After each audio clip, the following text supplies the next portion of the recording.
What's up, everybody? Welcome back to your favorite wrestling podcast. It is the Monday Night Wav, baby. And we back. We back with another one of the things. I think we're on episode 27, so we're moving right along. I go by Jay, the babyface's babyface, your mother's favorite babyface, one half of this illustrious podcast, the producer of the group. But without further ado, you know what time it is. It's time for me to pass it off to my boy, the one, the only, Mr. Heroic. Take it away from here. He is known as a wild card from time to time. The whole planet calls him the King of Gorgeous. And the rumor has it he is also Mr. Sexy Ass Lottery. He is Hero and I am he. Welcome back to the Monday Night Wav, baby.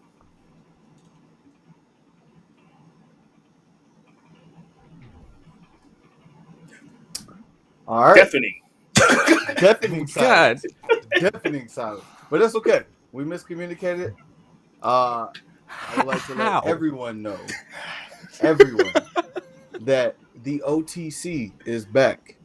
The other co-host. Yes, that's right. You may have heard this familiar voice from episode 3, way back when. But I'm back now. We're equipped. We're ready to go. And I will have that lovely Roman Reigns schedule. I'll be here bi-weekly. Yes. Yes, he definitely has the Roman Reigns schedule, people. Welcome back, DT, to the pod. It has been a minute, and we are definitely happy to have you back. Appreciate it. Put your ones in the air. Acknowledge the tribal chief. Yes, sir. Before we get into this week, we're going to jump into the news for this week. Very short, not a lot to talk about here, but, we're going to kick it off with Smackdown. So we found out that Smackdown will be going to 3 hours. Was it beginning of the year? Was that the date that they had said?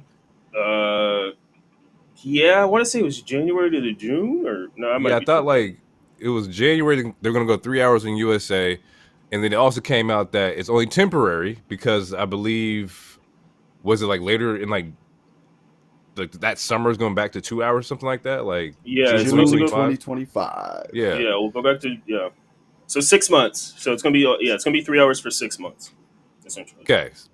So like I think DT said in the chat, it sounds like for the Mania kickoff, everything's gonna be 3 hours, and then once we hit into the summer, it's gonna drop back down to 2.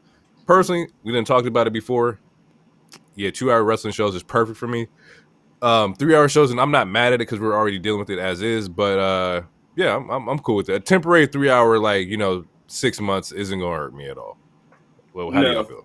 I mean, for me, it's just like I don't know how many of those months both shows are going to be 3 hours. So then just WWE alone is 8 hours, and then if you include all of AEW, and then even add TNA, like we're talking about like 14 hours of wrestling a week, depending on how dedicated you are. So I mean that is cool, but depending on how dedicated you are, that might be exhausting. Who knows? But no, I think it's fine. My biggest question is if they bump up this, like if SmackDown starts an hour earlier so that it ends similar to Raw, or because Raw ends at 11 also. So yeah, I'm just curious if they keep it 11 on a Friday. It wouldn't be a bad thing. I'm neutral on it. I don't really do shit like Fridays are my work nights, so I don't be out like that. But I know, not every wrestling fan is a home dweller and shit, so maybe niggas want to go out. But then again, you got the DVR, I guess. So. That's true. Speaking of DVR, we're going to talk about it real quick. That maybe we did talk about it last week, but they're also removing like the Hulu content too, right? So like, now that like with this schedule changing, or not schedule, but like Raw going to Netflix, they're also in their deal with like Fox, of course. So the Hulu content is just about to disappear, which is a lot of ways that people do watch these shows and whatnot. So that is going to be very interesting. And Peacock stuff is going to be eventually disappearing as well, I believe. Yeah, and that one I'm like, I'm not paying for pay-per-views. Like I'm keeping it a buck. They'll probably how can I say it? They'll probably take go to Netflix. Yeah, but I'm not I don't know. I don't know if I got the 50, 60 like every month. Like that's kind of crazy. I mean, right now, as it stands, I'll be paying $40 for Sling TV, since they're taking it off of Hulu. So I'm gonna have to reallocate some of my Hulu funds to the Sling account. So, and there's nothing wrong with that. At least like you found like an alternative, you know, because some people ain't got that. Yeah, some people is just SOL. And my question is, do we keep like not we as in the three of us, but like, do you keep Peacock? Because honestly, probably Peacock not. like it just started getting sort of kind of good with its content, but the interface or the face still sucks. Like the system kind of still sucks. Like unless I mean, besides You for know why you're gonna football, keep it? every once It's in a just blue moon. football. It's just But that's like every other game. You know, that's that's if like if you're right. not at home for a Sunday night game. I don't know. It's something to think about for sure because you know people could save that like $12-14. This this past summer, Peacock got carried by the Olympics, so that was that's a where great most time. of their traffic was at. So yeah, and you that can was the watch best everything time on I've there. enjoyed. Yeah, that was the best time I enjoyed Peacock was that was a great time. the Olympics. So yeah, it might be that might be something to pick up every 4 years / every September to February. You know, every once in a while, you know, I'll sit back here and watch some Yellowstone, think about my life as a rancher. You know. Oh yeah, it's a good show. real quick, I just wanted to add about the SmackDown. I think SmackDown going to 3 hours, Raw being at 3 hours. I think it speaks to the wrestling business itself and where everything is at and how hot it is. There's so many characters to flush out. There's so many storylines that they're trying to give time to, and I think it's a great thing. So, yeah, 8 hours. Don't know if I'm gonna be watching 8 hours of WWE, but definitely. I think it's gonna be good for wrestling as a whole. For sure. It's gonna be tough. Like I tell you, for somebody who's watching damn near 8 to 12 hours wrestling a week, it's a lot, nigga. You ever dreaming about elbow drop? I have. Bet. Let's get into the next segment real quick. It came out that that Miro was asking for his release. And the last that I've heard of Miro was that he had went overseas and was just staying home in Bulgaria, I believe, and he was not being used in AEW at all. Yeah, quick timeline. A quick timeline, if I remember correctly. So I don't remember if it was like a Grand Slam or something, but he was supposed to be in a Meat Madness match. Right, It was with supposed to Hobbs. be him, Hobbs, and maybe somebody else. And then all of a sudden he was pulled, and no one was like everyone was confused. And then like he responded to some people on Twitter saying pretty much was like, "Well, it's not my fault. I was booked while I was hurt," or something like that. Then fast forward a little bit, the news about his divorce comes out with Lana, or that they're going to separate, they're going to get divorced. And then then he like randomly just flies to Bulgaria, and he pulls an Aaron Rodgers where he's hiding in a cave doing ayahuasca. And then I don't know if that part is true, but then fast forward, and then literally like I want to say it was like 2 weeks ago, it was randomly like, oh, Miro's back in the United States. And I was like, okay. And then now it's like, oh, I want to get released. So, if I'm correct, that is like the quick timeline of like his last year or so in the company. And yeah, there's been also like rumors of him turning down storylines, of not wanting to do certain things. I don't know. I can't speak to any of that until somebody with higher knowledge than me can come out and like speak on it. But I don't know. So I guess like the question I'm asking is, if he does leave AEW, does that open the door for his WWE return, right? That's the question everybody wants to know. But from my personal thought process is that we don't have enough like stock. Like, what do you, if you want Miro, what is it about him that you want? I know, for example, when we saw Stephanie Vacker, it's like, okay, the match with Mercedes was a good fucking match. I want you to come over here. Julie's been fucking killing over there in Japan. Like, what about Miro is like, damn, we want him back, you know? A la Cody Rhodes. Cody's killing in AEW. Is like, yo, we could really use that over here. Like, so how do you feel about that? Like, does he come back? Would you want him to come back? Okay, so yeah, his stock isn't crazy high. I don't know, like, what his like, is he a Triple H guy? That remains to be seen. Like, maybe Triple H super fucked with him heavy, you know, before he left. Maybe not. So I guess So his stock is not that high. But like his run as when he was doing the Redeemer run in AEW, it was a good glimpse of it was a good glimpse of the potential that the dude has, and he has a lot of potential. Like when I first got into it, he was like super crazy Bulgarian Russian Rusev, and he showed up in WrestleMania in a fucking tank, and I was like, oh, I like this guy. He's in a fucking tank. That's awesome. Like he has potential, but if like let's say the rumors are true of him not wanting to do jobs and all this other stuff, then it like if that is true and I'm in the backstage of any company, it's like, well, do I want to hire someone who's not going to be good to work with? Like it's wrestling. You have to do jobs. Sometimes you got to lose to such and such. But I mean, who knows if those stories are true? That could just be people just trying to like throw shade on him since he wants to leave or something like that. Trying to dirt sheet type shit. So right. If I'm the E, I don't know. I'd be semi interested, but it's really like what your worth ethic is, because you're not going to come back like you're not taking Roman's spot, you're not going to take Cody's spot, you're not taking Seth's spot, you're not taking Drew's spot. There's a lot of spots you're not taking. So like you're gonna have to be okay with the mid card, my nigga, or you might have to be okay with being in a tag team. And if you're not, you might go to NXT or fuck it, we won't sign you type of thing. Maybe, who knows? And I think they said that his contract was like until like 2026. Like he has like a crazy like time on his contract.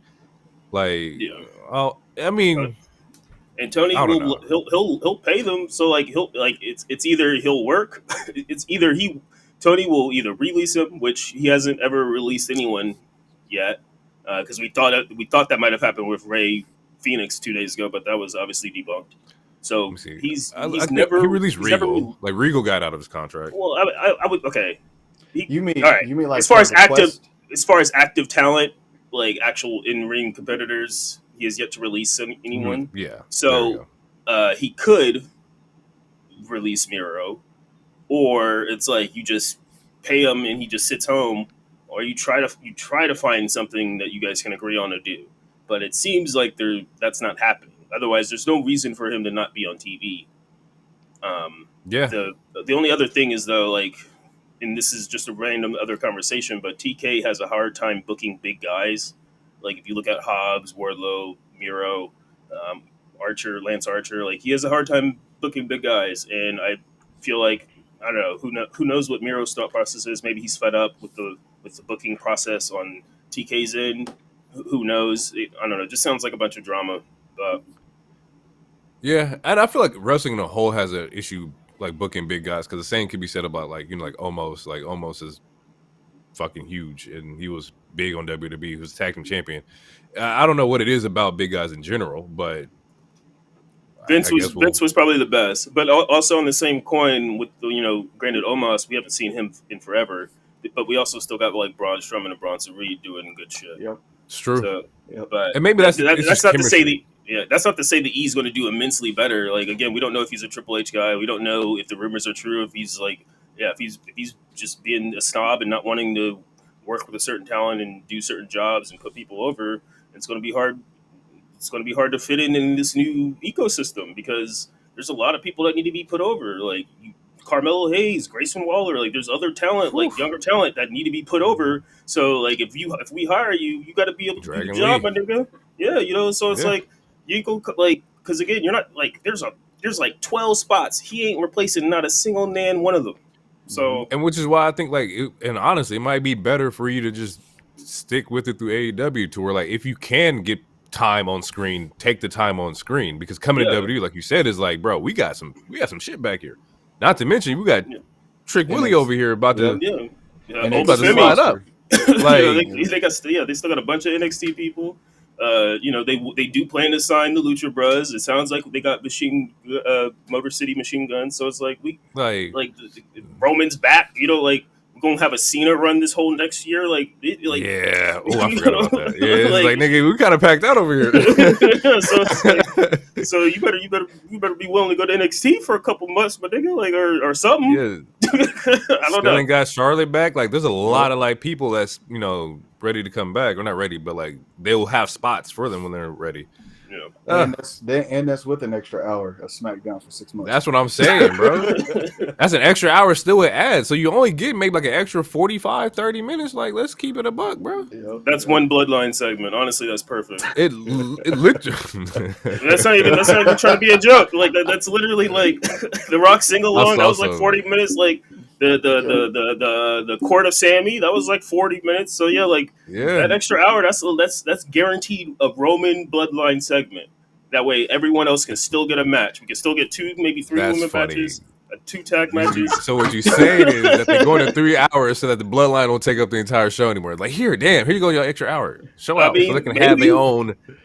That's crazy. I have a theory that they might go to Raw, honestly, but that's a theory. I'm not really ready to share it. Okay, side tangent before we get into the show.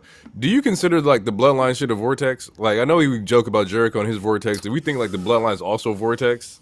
Can you say that? Yes and no. I say yes and no. I'm gonna say no, and the only reason why I'm gonna say no, and I know why. I have an idea why he would say yes. I'm gonna say no because most of, if not all of the people that get caught in the vortex, if you will, have all gotten pushed up or gotten a push, or now they're main players on their roster. So that's why I would say no. But I can see somebody like Kevin Owens be like, dog, this is a vortex. I'm going to get my ass beat every week by the same 3 niggas every week. So Randy been fighting for 4 years. Street Profits can't get a tag team dub. Every time they turn around, they're getting hit over the head with something. So, yes, I can see the yes, but I would say no only because for the most part it's been beneficial for a lot of people. It's a main event vortex. Like if you inside this Bloodline vortex, you always gonna be closing the show. You're inside the pay-per-views in some form or fashion. So it's very much a more positive vortex than the Jericho vortex. Yes. Yeah. That's why I say yes to no. Like for those exact reasons that DT gave, though. Like it's literally you will be trapped maybe for 4 years. Hey, okay. You might be trapped. You might get a title. You might get a title run, and 20 days. Or something. Maybe 78, 20. A good month, maybe. But then you go sales. Yeah, then you go rotate back. Yeah, you're gonna get some merch sales for sure. But you leave the feud, even though it's temporary. You leave the feud coming up better. Like with Jericho's stuff, like you can take it back. You can go all the way back to the Inner Circle. You can go back to the Jericho Appreciation Society. Besides MJF and maybe Orange Cassidy, like no one he's ever been in a feud with has came out better on the other end. So, Hero, you would say no one has learned from the learning tree? Yeah. Hi, guys. No one's learning. It's because he's a damn incubus, actually, because he's a male, but who knows? So, just going to clarify real quick. Bloodline vortex, money and merch, pay-per-views. You might be trapped for 4 years, but you paid. Look what it did for Jay. I like it. Look what it did for I like it. You're right. I would say Sammy shot up, yeah. The learning tree is more like a whirlpool, and the Bloodline stuff is like the wave pool. It's like you like the wave trapped pool. For 4 years is crazy. That's a crazy thing to say, bro. But if you think about it, they brought distant cousins from different promotions. But that's what I'm saying. It's a vortex every week, nigga. It's like when you think it's going to end, another cousin pop out. It's like this shit ain't never gonna stop.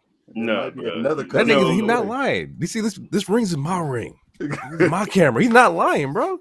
We all saw that damn PowerPoint The Rock gave us with that big ass tree, bro. Hey, bro. The tree was so big you couldn't even read some of the names, bro. No wonder why they keep popping up every week on Twitter. Oh, Rikishi's new son, his hidden daughter. Like, nigga, what? Bruh. Hey, Kishi got a son right now playing left tackle for Notre Dame, and he's 6'5", 280, and he a sophomore. You think that 6'5", 280? God damn. Yeah, bro. Okay. He'll be in the Bloodline in 5 years. That nigga tapping in right now like, Coach, if I don't get paid, I'm going over here. They got NIL money in WWE now. All right. Go ahead. I'll kill the joke later. We gonna jump into Raw. Raw was in Portland this week. You two went out and checked it out. That was live in the building for sure. Before we talk about the show itself, we gotta talk about the crowd. I heard it was stinking in there. Oh my god! I heard somebody bring this up. No, yeah, I had to. I told him I was. Yeah, he did. You go first, DT. I'm gonna go first. Please. Let's try to keep it light, because honestly, this could be the whole pod. This motherfucker smells so bad. Hey. How I'm gonna keep it light when he smells so heavy? Shit. So we get into the arena, we file in, we get our seats. You know what I'm saying? I'm sitting next to Hero sitting next to M. We chilling, and I'm watching the show, enjoying it, and all of a sudden they start complaining about a smell. I'm like, they tripping. I don't smell nothing. I'm Gucci. You know what I'm saying? I'm good. Well, this one dude keeps standing up and sitting down. After about 20 minutes, 5 minutes into the show starting, right? Because they do the main event, they do the little pre-show, all of that. A strong gust of updraft come from this dude. Mind you, he's a row in front of us and like 3 seats closer to the entrance to where the Titantron. And he keep getting up and sitting down, waving his arms. I have never smelled something so disgusting in my life. I just want to say this, and I'm going to pass it to Hero. Y'all out there that are listening to this wonderful podcast, do yourself a favor. Do the rest of the world a favor. Before you go out in public, just do a check. You know what I'm saying? Sniff one pit, the other one, maybe wash your ass a little bit. Because that was horrendous. That was horrendous. It's still a show, people. Y'all, like, deodorant is a thing, man. Common courtesy for your people you sitting next to. And I told this nigga, that's why I be buying the extra seat. I'll buy the seat next to me. Hey, that wouldn't have helped though. That's what was fucked up, because he was in front of us, and so he was 3 to 4 seats to my right. Yes. So in David's DT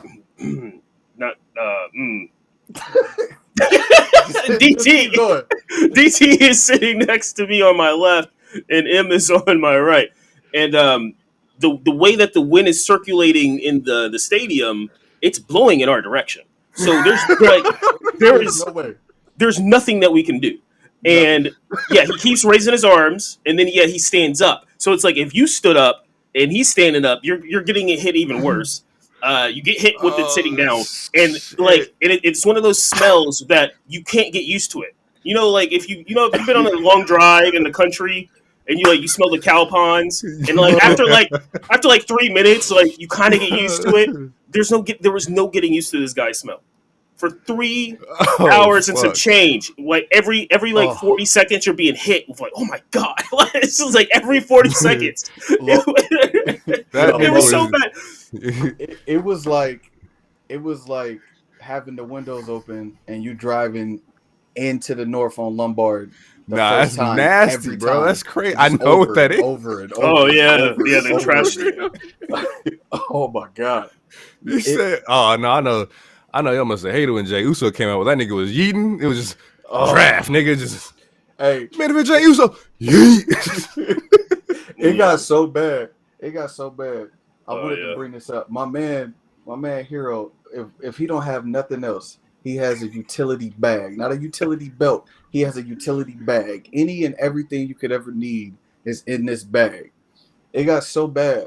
I tapped him on the shoulder. I said, I know you got some hand sanitizer. So let me go ahead and get that. I poured it on my hands, rubbed it, and just covered my nose. I singed my nose hairs, burnt my nose all up. But I would rather have the pain of burning my nose than to smell that.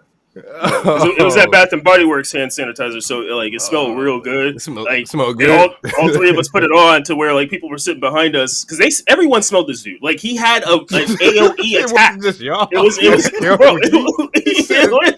Nigga was taking poison tick damage. He had a radius damage effect, bro. Like it was a poison damage effect that was like it hit a certain mile radius. And yeah, they were like, "Damn, did you spray Febreze?" I was like, "No, this is just a hand sanitizer." Hey, they were so happy when they smelled that hand sanitizer. They were thanking us and shit. It got so bad. I had to buy a $10 pizza just to sniff it. Yeah. Quick spoiler alert: like the Bianca Io match, it wasn't just the best match because it was the best match. It was also the best match because he wasn't there for that entire fucking match, and it was the only time we had oxygen. It was the only time. So not only was it really just a really good ass TV match, but it was like the only time of peace. We can breathe. This is great. Yeah. That's funny. That nigga was hitting the whole section with fear toxin. Oh my god, that's great. If you would have had thermal vision, that whole section was peak red. Peak red. It was so bad. Oh goddamn.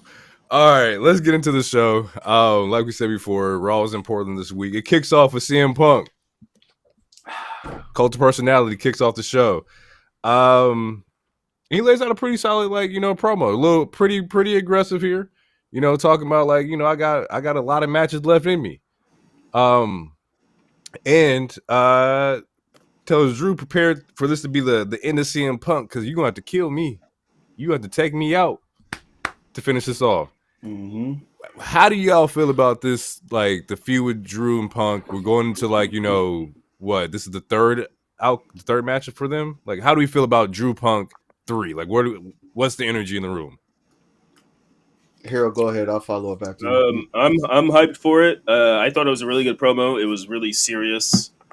It wasn't a it's time to, isn't it great to be alive in Portland, Oregon? Although I would have popped for that. But it was really serious. The language, it's something that I picked up listening to other people, is like, usually in WWE they don't use words like kill and shit like that. Mm-mm. So hearing some couple, he used two or three different words that you don't typically hear in a WWE promo. So that was not jarring, but it piqued my ears. It's it made it feel more serious when it already was serious. As much you hate him or love him, I'm not the hugest fan, but Punk, he's a masterful on the mic, and he can get you in the field, and he can get you in that story. And I thought it was a good way to start off. It was a good way to start off Raw. It was short and sweet to me. Wasn't too long, and he wasn't just babbling. He had a point. He got to the point. The part where he's like, I got a lot of matches in me, but I have 0 Hell in a Cell matches in me. And saying admitting that, it gave a realness to it, which is what makes you attached to wrestling characters. When they be real, when Dusty cut the the American Dream promo and shit like that. So yeah, I enjoyed it. I think the Bad Blood is going to be. The card is fire. I thought Bash Blurrin was heat. This should be absolute fucking heat, right? It almost looks like a B pay-per-view. This card is heat for 5 matches, and yeah, I think this is going to be a great hope. End. This is the rubber match, so hopefully it's the end. But yeah, I think it should be good. A couple things. One, kind of piggyback off of your CM Punk take about how he makes you feel. I have reserved my feelings about CM Punk now for a year or so, almost coming up to the date, because I was curious. I wasn't watching when he was around, so I was curious to kind of get to know his character and who he was, and to see why people are so enamored with him. But I will say over this last year, he has earned a fan. He has. I'm really, especially when he's talking on the mic. Obviously, he's only had a couple matches, but his ability to draw you in, storytell, and like Hero said, kind of keep it real, that really drew me in. I was really, really hoping that Drew McIntyre was under the ring. I was saying that before we even started the show, and me and Hero bumped into some people, and they're like, yeah, he's not going to be there, but I still held out hope. But this was a great promo. he set the temperature with his tonality. Let us know how serious it was. I don't think that this match makes it the end. I think they'll bump into each other again. Then this is going to be my follow-up question: is that if this is the end, where do you want this? Where do you see him going? We've already talked about before on the pod that, like, the next feud obviously would be Seth Rollins, but we don't know when Seth will be ready to come back. If he's ready to come back, although I do think Seth is probably cooking sometime. Survivor Season just around the corner. Who knows? And if Seth doesn't come back, I would like to see CM Punk as one of the challengers for John Cena. I think we could run that for sure. Yep. Yeah, apparently, I don't know how accurate the news is. Apparently, he turned in his wish list of people he wants to for sure to work with, if possible. Cena. Or whatever. But to answer that question real quick, or what you just said, I think this is going, because usually before Hell in a Cells became a hoard out gimmick match to where it had its own pay-per-view every year. It usually was the blow off for the feud. So this should be the blow off to their feud for at least until they see each other in the Rumble or some shit, and they reignite it for a little bit. But this should be the blow off. As far as where Punk goes, I would like to see him, like, a brief feud with Braun Breaker would be nice, because they're boys behind the back. That. Braun mentioned a couple times that Punk has been really helpful behind the scenes. A quick feud with Gunther. Gunther needs more notches on his belt in his defense. A one-off, maybe two pay-per-view. There's stuff to do to kill time until Seth gets healed, if that is going to be the Mania program. That would be my two choices. Like, have him have a quick feud with Braun Breaker, have him elevate Breaker, and have him and Gunther. Man, I want to. Yeah, that's some words I want to hear. I want to hear what Gunther has to say about Punk. Whoa. Yeah. Yeah. Do you it's going to get real in there. Do you think that the impact of that CM Punk will be able to survive the impact of Gunther's chops? And I know Gunther is safe. That's an even better question. I know he's safe in the ring and he takes care of people, but he be beating the shit out of everybody. Like, it don't matter who it is. Shit, nigga, was it the last pay-per-view? He done slapped the sweat off Randy Orton's back. Ooh. That shit was crazy. Off the back of his neck. He almost beat Jay's tattoo off his chest. That shit is wild. Yeah. Punk taking a Gunther chop is going to be nuts. I mean, didn't he fight Penta once in AEW at least? Because Penta hits hard. I gotta check that. Penta do got some crazy fucking chops too. Gunther said Penta's chopped him the hardest out of anybody. It's nuts. Yeah. Penta got some shit, bro, for sure. Yeah, because the way Gunther chopped, I know that shit hurt. I would like to see Drew go over in this. I know it's probably not going to happen, but I still don't feel like Drew is in the wrong in any of this. I know he's done some shit to cross the line for sure. But I think from the genesis of all of this, I don't think that Drew is in the wrong. And I had the same idea as y'all as far as like Cena. Maybe they get a second opportunity to like make that right, if you will. But yeah, that's The Rock again. It's a possibility. Yeah, anything's possible. You know, he out there watching from somewhere. He's tapped in. All right. It looks like next segment, well, actually the first match of the show was Sheamus versus Butch, and I don't know if y'all saw what I saw, but this looked like a pretty good fucking match to me. Man, it was Pete Dunne. Pete Dunne. Bad. Bro. Pete. My bad. Butch. I was real quick before we hop into it. He cuts the promo backstage. I'm sitting next to Hero, and I'm like, yo, he is training an entire audience to call this man by his dead name, and I just left it at that. Yeah, it's very un-PC, like. Supposed to be allies out here. Man, no, heater. Like, I mean, I already knew this match was gonna be a heater. The right person won. I'll say that. Man, yeah, no, it was a good match. It was a good match. I could have did without the shillelagh and the cricket bat, I but was going to then ask you about that. Pete is a smaller opponent. I mean, he does have some accolades, but not as much as Sheamus.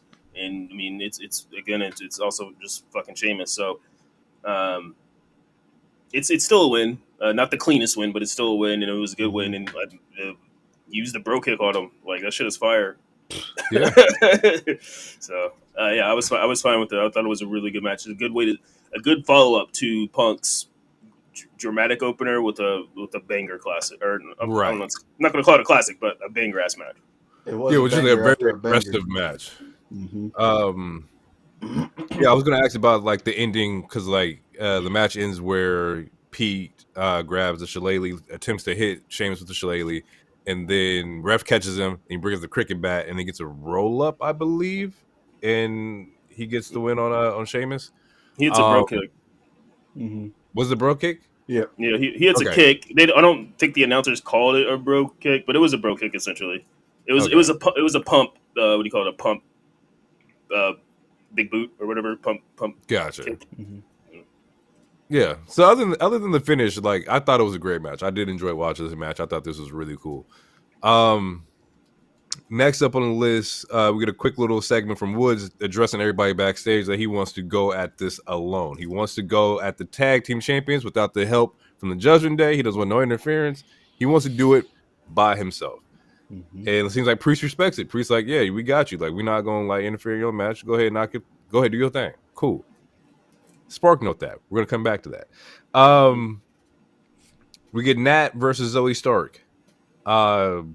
This is Nat's second match since being back because they did Calgary last week. What did y'all make of it? Y'all was there live. What's the temp in the room? PFC, man, they still got no fucking aura, bro. Like they just. I mean, they're three. I mean, for me, I mean, I was throwing my Z's up because I mean, Stark House in this, Stark House in this bitch. You know what I'm saying? I feel weird, Mr. Stark. You know what it is. Bless you. But I was happy. Sneeze? I don't know. I was guessing. Wait, y'all can't see. It's an audio. It's an audio medium. Y'all can't see this. But I thought the match was cool. Wait, who won that one? Natty yeah, won. Okay. Roll ups.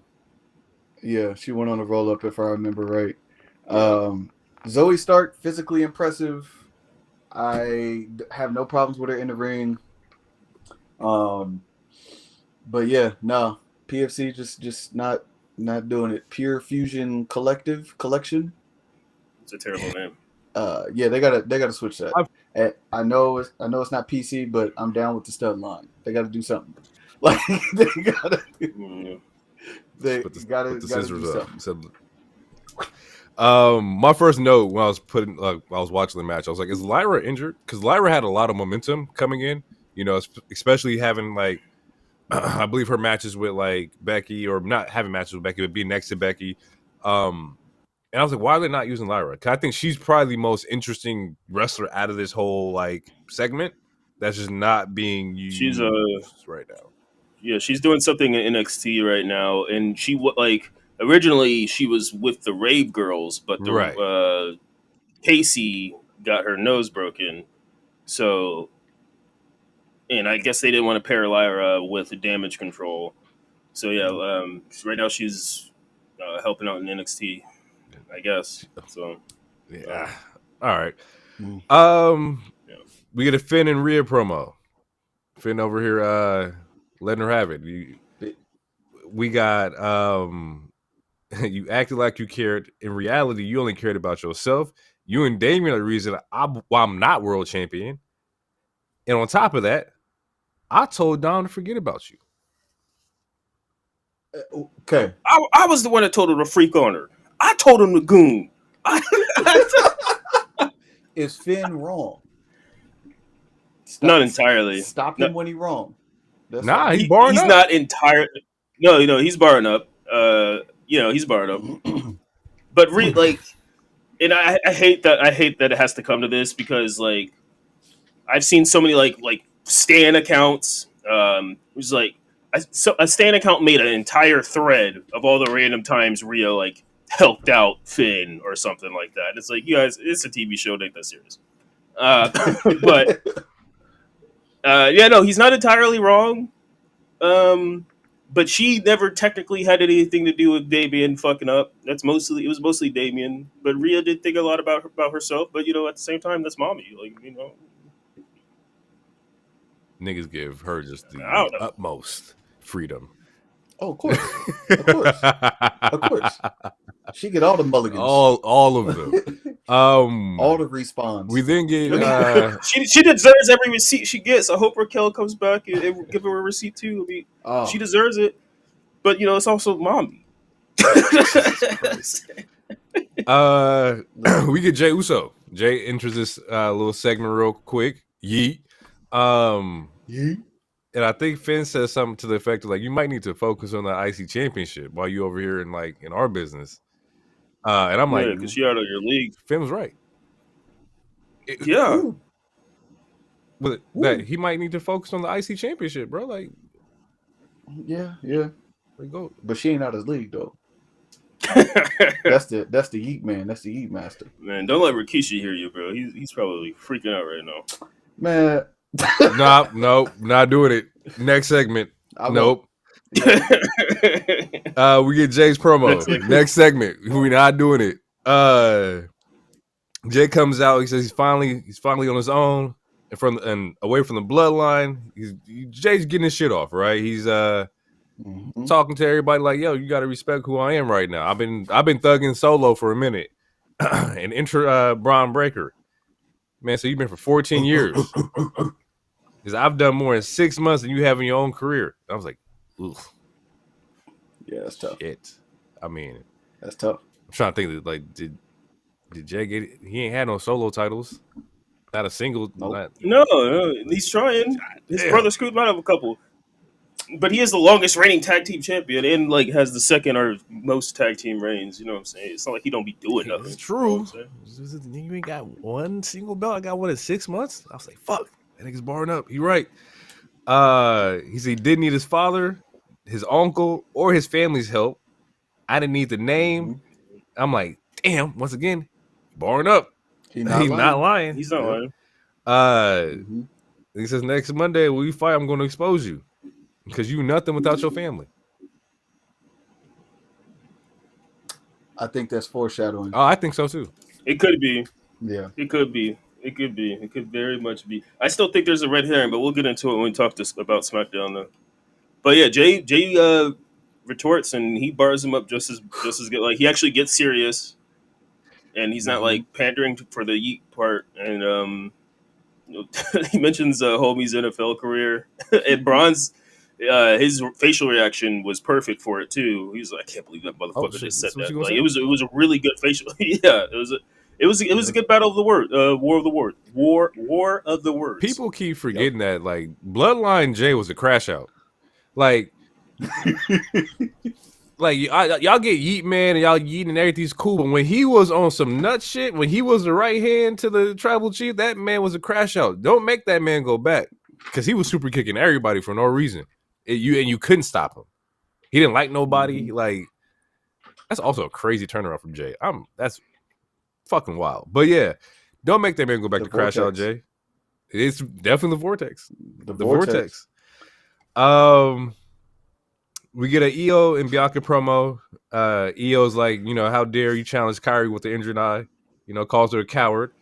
And Bianca's like, well, fuck it then. How about it's just me and you? I don't need to go against Kyrie. Let's just settle this in the ring, and we'll tap into that later. But also, like, I like it. I like where this was set up. I didn't know that. Like, had I known that Bianca was going to perform, I would have showed up for sure. Absolutely, definitely would have popped off for that. We get the tag team championship match with New Day versus Judgment Day. Okay. Yeah, go ahead. Take it away. All right, real quick. This ref, I don't recognize this nigga. And if I'm not mistaken, he was also in the Sheamus match, I think, or he was in a different match. I don't recognize this dude. Now, Lone, I need because David. God damn it! This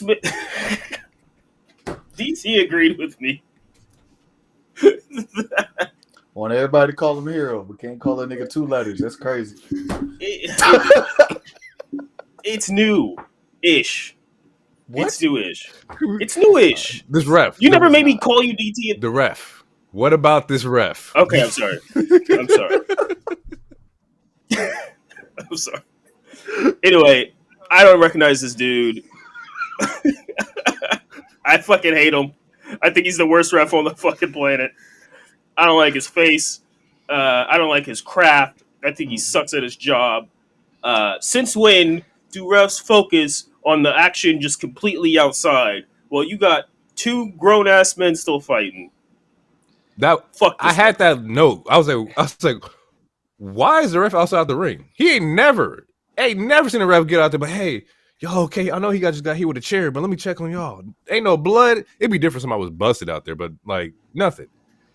If you played Madden, he had an awareness level of 59. Oh, for sure. That is the bare minimum. For sure. He was just there, so he didn't get fined. That's what it was. For sure. We definitely got a dope. I'm gonna start calling them powerbomb watches. Woods put off a nice little powerbomb in this match. Definitely like that. Judgment Day does join in to interfere, which then sends out LWO, who comes out to help. Leads into Woods getting the pin, but the refs are distracted from whatever's happening outside the ring, which then lets Finn go up for a coup de grace while JD locks up Woods and Judgment Day retain. I think this was their first title defense. Like, this is their first tag team title defense. I think they might have fought Miz and R-Truth once. Nope. Okay. Nope. Yeah, this was their first one in like, I think 84 it was like days. Yeah, 70 something odd days or something like that. With that false count, the entire arena, we counted to 12. Woods could have won 4 separate times. Like, he could have won that match 4 times in a row. So yeah, that was infuriating as hell. Yeah, I could understand that in the ring or like in the arena watching that. It's like, God damn it, this man, they should be tag team champions. But it further pushes the story because post match, Woods is hot. Woods is very hot. He's tight. I'm tired of this. Something got to change, man. They get back from the break. He back there cussing out LWO. Like, why y'all out here? Who told y'all to be out here? Cole backs him up like, yo. I asked him. I knew they were going to come out and help. I just asked to have some backup. And then hits one of the hardest emotional lines. We never needed help before because we had E. And I'm like, damn. And in true fashion, Woods pops back. Like, what you mean? We don't have E, but we got me. Like, what's up? And I'm like, but you are not E. Like, see, the thing that this is a nitpick. Obviously, Woods is a crazy gamer. Like, the creation of the New Day has a bunch of Zelda tie-ins and other lore attached to it. Like, they had, I think we talked about it on the pod one time, like they had different variations for depending on which 2 of the men win in the match. Like, they had the power rotation, which was Woods and E. They had the quick rotation, which was Woods and Kofi, and then they had the hybrid, which was Kofi and E or whatever. They have essentially all Kofi is saying is we don't have our tank. We the speed rotation, bro. We the smallest one. Like, we ain't got our tank. It ain't supposed to be a slight to you. It's just you're not. I mean, you got more muscles than me, but I'm like 2 inches taller. We're not the full Triforce. We're not the full trifecta. It's Captain America and Iron Man. They're gonna do good shit, but you still want Thor right there, or Hulk. You still want your big heavy. So it should have been that much of a slight. Is all I'm saying. But the words hurt. If you think about the timeline, they inserted an NPC 3 weeks ago. that was supposed to help be the heavy, and now your first retort in this situation is we don't have E. So clearly I'm never good enough, because not only did you not try to add another NPC in, but now we get to this situation, and instead of you being focused on what we trying to do, you worried about adding in a tank. It's us. We got it. We've been doing this longer than anybody except the Usos. Which, yeah, there was less gang activity though back then. Like everybody has a group. LW got like 5 niggas. You got Judgment Day. You got the Bloodline. You got the Final Testament. You got Legato. Like it's gang warfare. You outnumbered. You just 2 of us. You just like sometimes you need a heavy. And by him saying that, it also slightly confirms that like, yeah, we need to help because we don't got E. So when they were going after said NPC, you were trying to replace E. Exactly. You was trying to fill the void. And to make, to extend the slide a little bit, Woods did have a good rebuttal.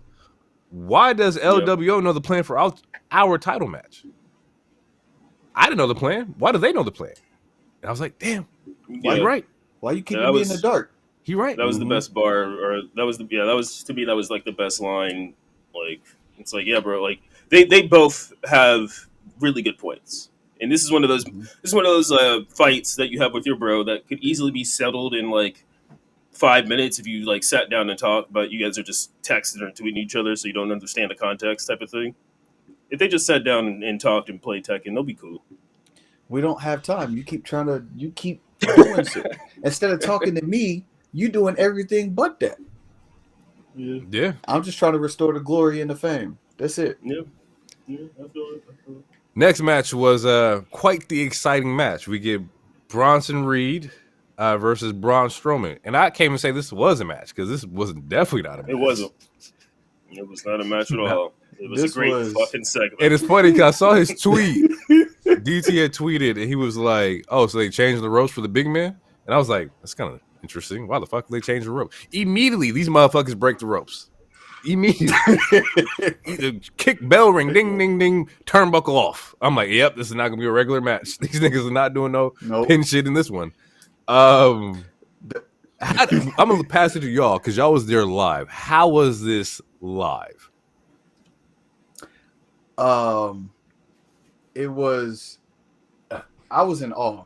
First of all, I thought it's good to be there live so you can see the production that happens in between the commercial breaks, etc. Right. So just like a little peek behind the curtain, if you will, when they're on commercial break, there's 4 people that are in the ring trying to position the top turnbuckle, the one that eventually pops off, into the turnbuckle, essentially, into the post, the ring post, and they're like running and trying to jam it in. So I guess one of two things were happening from where we were sitting at. Either they were trying to see how much force it was going to need for it to pop out, or they were trying to make sure it was spring loaded so it did pop out when force actually met the ring post. Gotcha. So they switch it, boom, they come back, they do the Irish whip, the ring explodes. Before this match officially starts, Hero leans over, and it's loud because music is going and we're doing all kind of stuff. He leans over and goes, last time they met, they destroyed a car. What would happen if they broke the ring? I didn't pay that no mind. That shit went way over my head when he said it. I was like, broke the ring? This nigga tripping. Why would they break the ring? Yeah, what are you talking about? Yeah, matches later. 10 seconds into the match, boom! I was like, oh! And he was like, see? So now we screaming, a whole lot of stuff going on. It was amazing to see that match, or not match, but that brawl take place, run its course through the arena. There were some funny lights. I'll let Hero hit those funny points, but I haven't seen anything like that in person. So I was on the edge of my seat the whole time. Not gonna lie, I was like a little kid. The nigga tossed a fan. Yeah, everyone was standing. Yeah, that part was absolutely wild. Because I looked down for a hot second, and then there was just a nigga on the ground. I was like, "You threw a fan? You threw a fan?" because everyone was trying to get their phones out and like look at this carnage and like, yeah, it was wild. I don't recall what funny parts that DT's talking about. So if you know them, then say them. I know. To me, the segment, the segment was great. It was a great big man segment. When during the commercial break, when they were doing the ring part, like the reason I mentioned the exploding ring, I thought they were gonna do like Big Show Brock Lesnar, Big Show Braun Strowman. I thought the ring was collapse. I'm gonna see a collapse. Yeah. So I was semi right. So I was like, I was like, yay, come on, I'm semi right. But yeah, no, like it was a great start. Like this is kind of what you want to see from big guys. Well, you want to see that spectacle. And to me it went up because the reason I went from ring explode because like we saw a crazy car, so it's like the trajectory has to go up. So they did go up. They elevated the feud a little bit. So I feel like the next match we got to see something even a little crazier because they went through a wall at the end of this. Like they fight backstage. It was great. Crowd was shouting, let them fight type of shit. That nigga flipped a golf cart. That was cool too. You see, the golf cart thing, and then you see the camera just, which is completely cheesy, but it was still great.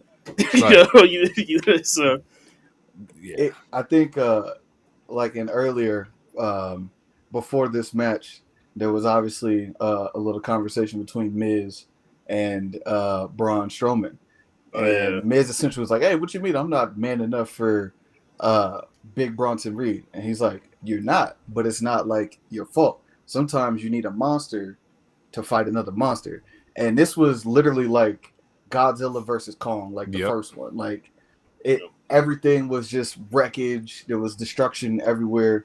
As far as the fan that got thrown, when I was watching, because I didn't look up at the Titantron, so I was trying to look through the actual ring to see what was going on because it was on the opposite side. And all I saw was something blue fly across the arena, and Strowman fell. So I was like, what was that? Then I looked up and seen it was a fan. But the little funny adage was when when Strowman speared Big Bronson Reed through the wall, it was like a 5-second delay. And then, like, all this debris fell afterwards. So it's like, nigga, you missed your cue. Oh, right. Shit. They started dropping shit. Yeah, somebody missed the cue. It was like they went through, and then it was like 5 seconds, and then, like, everything fell afterwards. A bunch of toolboxes fell. Now, nigga. Shit, all right. So, man, I don't want them in the ring. I don't. I think this would be a great opportunity for them to have a backstage match or I don't know, some kind of monster element to it. But I think we should get a cinematic match back. This would be a perfect timing for a cinematic match. That we ain't gotta worry about them sucking in oxygen and shit. Yeah, let's get like a construction yard or something wild. Or parking lot brawl. Just surrounded. I like that. By cars. I like that. Yeah. Cars, ambulance, like do the whole nine. Because we're just don't put them in the ring. My head was going, I was like, damn, like, hardcore match, street fight, but like we've seen a lot of those to where like I think that we should definitely see like the parking lot brawl, like the cars, the golf carts, like a forklift, like something to like that element. I can't remember who said. I saw someone say it on. I don't know if it was Busted. It might have been Bully Ray.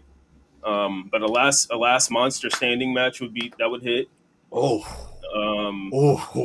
sounds dope. It sounds dope. I want to see what the details of that would be like. What would be the last monster differential between that? It's a last man standing, but they just monsters. And instead of, because I mean, what the fuck was tribal combat? I still want to see a goddamn pineapple and a coconut. I don't care how bad that sounds. I don't know. It does sound crazy. I think I don't mean it racially. What is tribal? Anyway, that's another thought. What was a Nigerian drum match? We still had to figure that shit out. Like, there's a lot. Anywho, we get off topic here. We don't want them in a regular match. Great. We prefer something hardcore. And at this point, you can't put them in a regular match because they tried that twice. Yeah. So ring broke. So like, we need something different. Mm-hmm. Huh. Okay. The idea of the last monster standing match. I talked to a friend a while ago about like a big brawl between Jade Cargill and Rhea Ripley, like just the two strongest physically imposing women. And it was kind of the idea that they ended up coming up with was hollow out a lot of the stuff that normal people wouldn't be able to lift, like hollow out a car door. So Big Bronson Reed or Braun Strowman, they rip off a car door and they smack at each other with a car door. Just like, I like that. Like mess with reality enough to where it's like they're safe, but like it's a last monster standing match, so they're hitting each other with cars and golf carts and running each other over with big stuff, as opposed to a normal last man standing match. It's a table, a chair, weapons under the ring. Like have it like really alter, you know what I'm saying, like reality and make it this big crazy occasion because you got two of the biggest people on the roster. Hollow out like a Mini Cooper and just let this nigga like smack him with it. I know he could do it. Yeah. I know it's possible. Just carve that bitch out and just throw a Mini Coupe. I'm like, this is the greatest shit I've ever seen in my life. Pick it up and toss it. That's it. That's like, all I want to see. Even if they miss, I just want to see you do it. Yeah. Don't hit the nigga. Absolutely. I just want to see you throw this little car. That'd be fucking crazy. Or play tug of war with it, rip that shit in half. Yeah. Something like that. It'd be like that Hulk game. That Hulk game, All Destruction or whatever it was. Mm-hmm. Mass Destruction, whatever it was called. So it looks like the next next segment we got is Sammy cuts a promo towards Gunther. Off rip, he thinks Gunther is scared. And Ludwig doesn't like that. Ludwig has no, he won't, don't be talking about my boy like that. Don't be talking about like Chief Keef. Y'all don't know Chief Keef like that. He says for the first time, Kaiser saw Zayn's family look up to him instead of looking down to him. But miracles never happen twice. Sammy then decides to pick at Ludwig's alliance with Gunther, saying clearly he needs to succeed on his own merits and should show the world what he's capable of. So clearly we see that Sammy's trying to pick at, he planting seeds. Yeah, planting seeds in like you guys are alliance. Deception. Yep, for sure. Do we first off, like I think the same concept was done with Sammy and like Otis because he was trying to pick at Otis. What the fuck? Yo, we can still hear you. This nigga blacked out his camera and started getting beat up in his own house.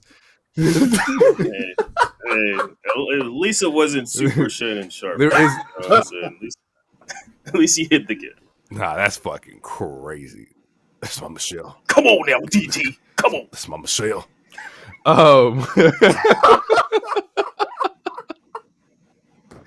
So we see that Sammy's trying to pick up the alliance. It clearly doesn't work because I believe the statement is that Ludwig had wanted to tell Gunther something, and then he immediately goes and clotheslines Sammy. What do you think of it? What do you think of the promo? How do you feel? I thought it was a great segment. I mean, I'm a huge Sammy guy, so love Sammy. Like again, Sammy's similar to Punk, similar to Cody, similar to Roman, and I mean similar to like a lot of the good talkers can make you just as passionate as they are when they're talking. Like when Sammy speaks, I'd be ready to go for whatever revolution that motherfucker wants me to go for. Sammy is just great. And then Ludwig, he has been coming into his own the last 2 years. When he gets his solo push, it's going to be fantastic. His facial cues were great. Like his in-ring promos are just as great. And then we get Gunther. I didn't expect to see Gunther. I didn't think we were going to get Gunther. So when he came out, I was actually shocked and I was happy. And I thought they did a good coy red herring, like, oh, you got something to say, say it or whatever, and then they just attack him. I thought it was a good ploy. But eventually, I feel like Ludwig is probably either they're going to trade him or he's going to get fed up of being a sidekick at some point. Because now that they don't have Vinci, someone has to take these pins before the person fights Gunther. And, Gunther's probably only going to accept losses so much, right? Sure. Probably. So, but overall, the segment to me was great. It was a great segment.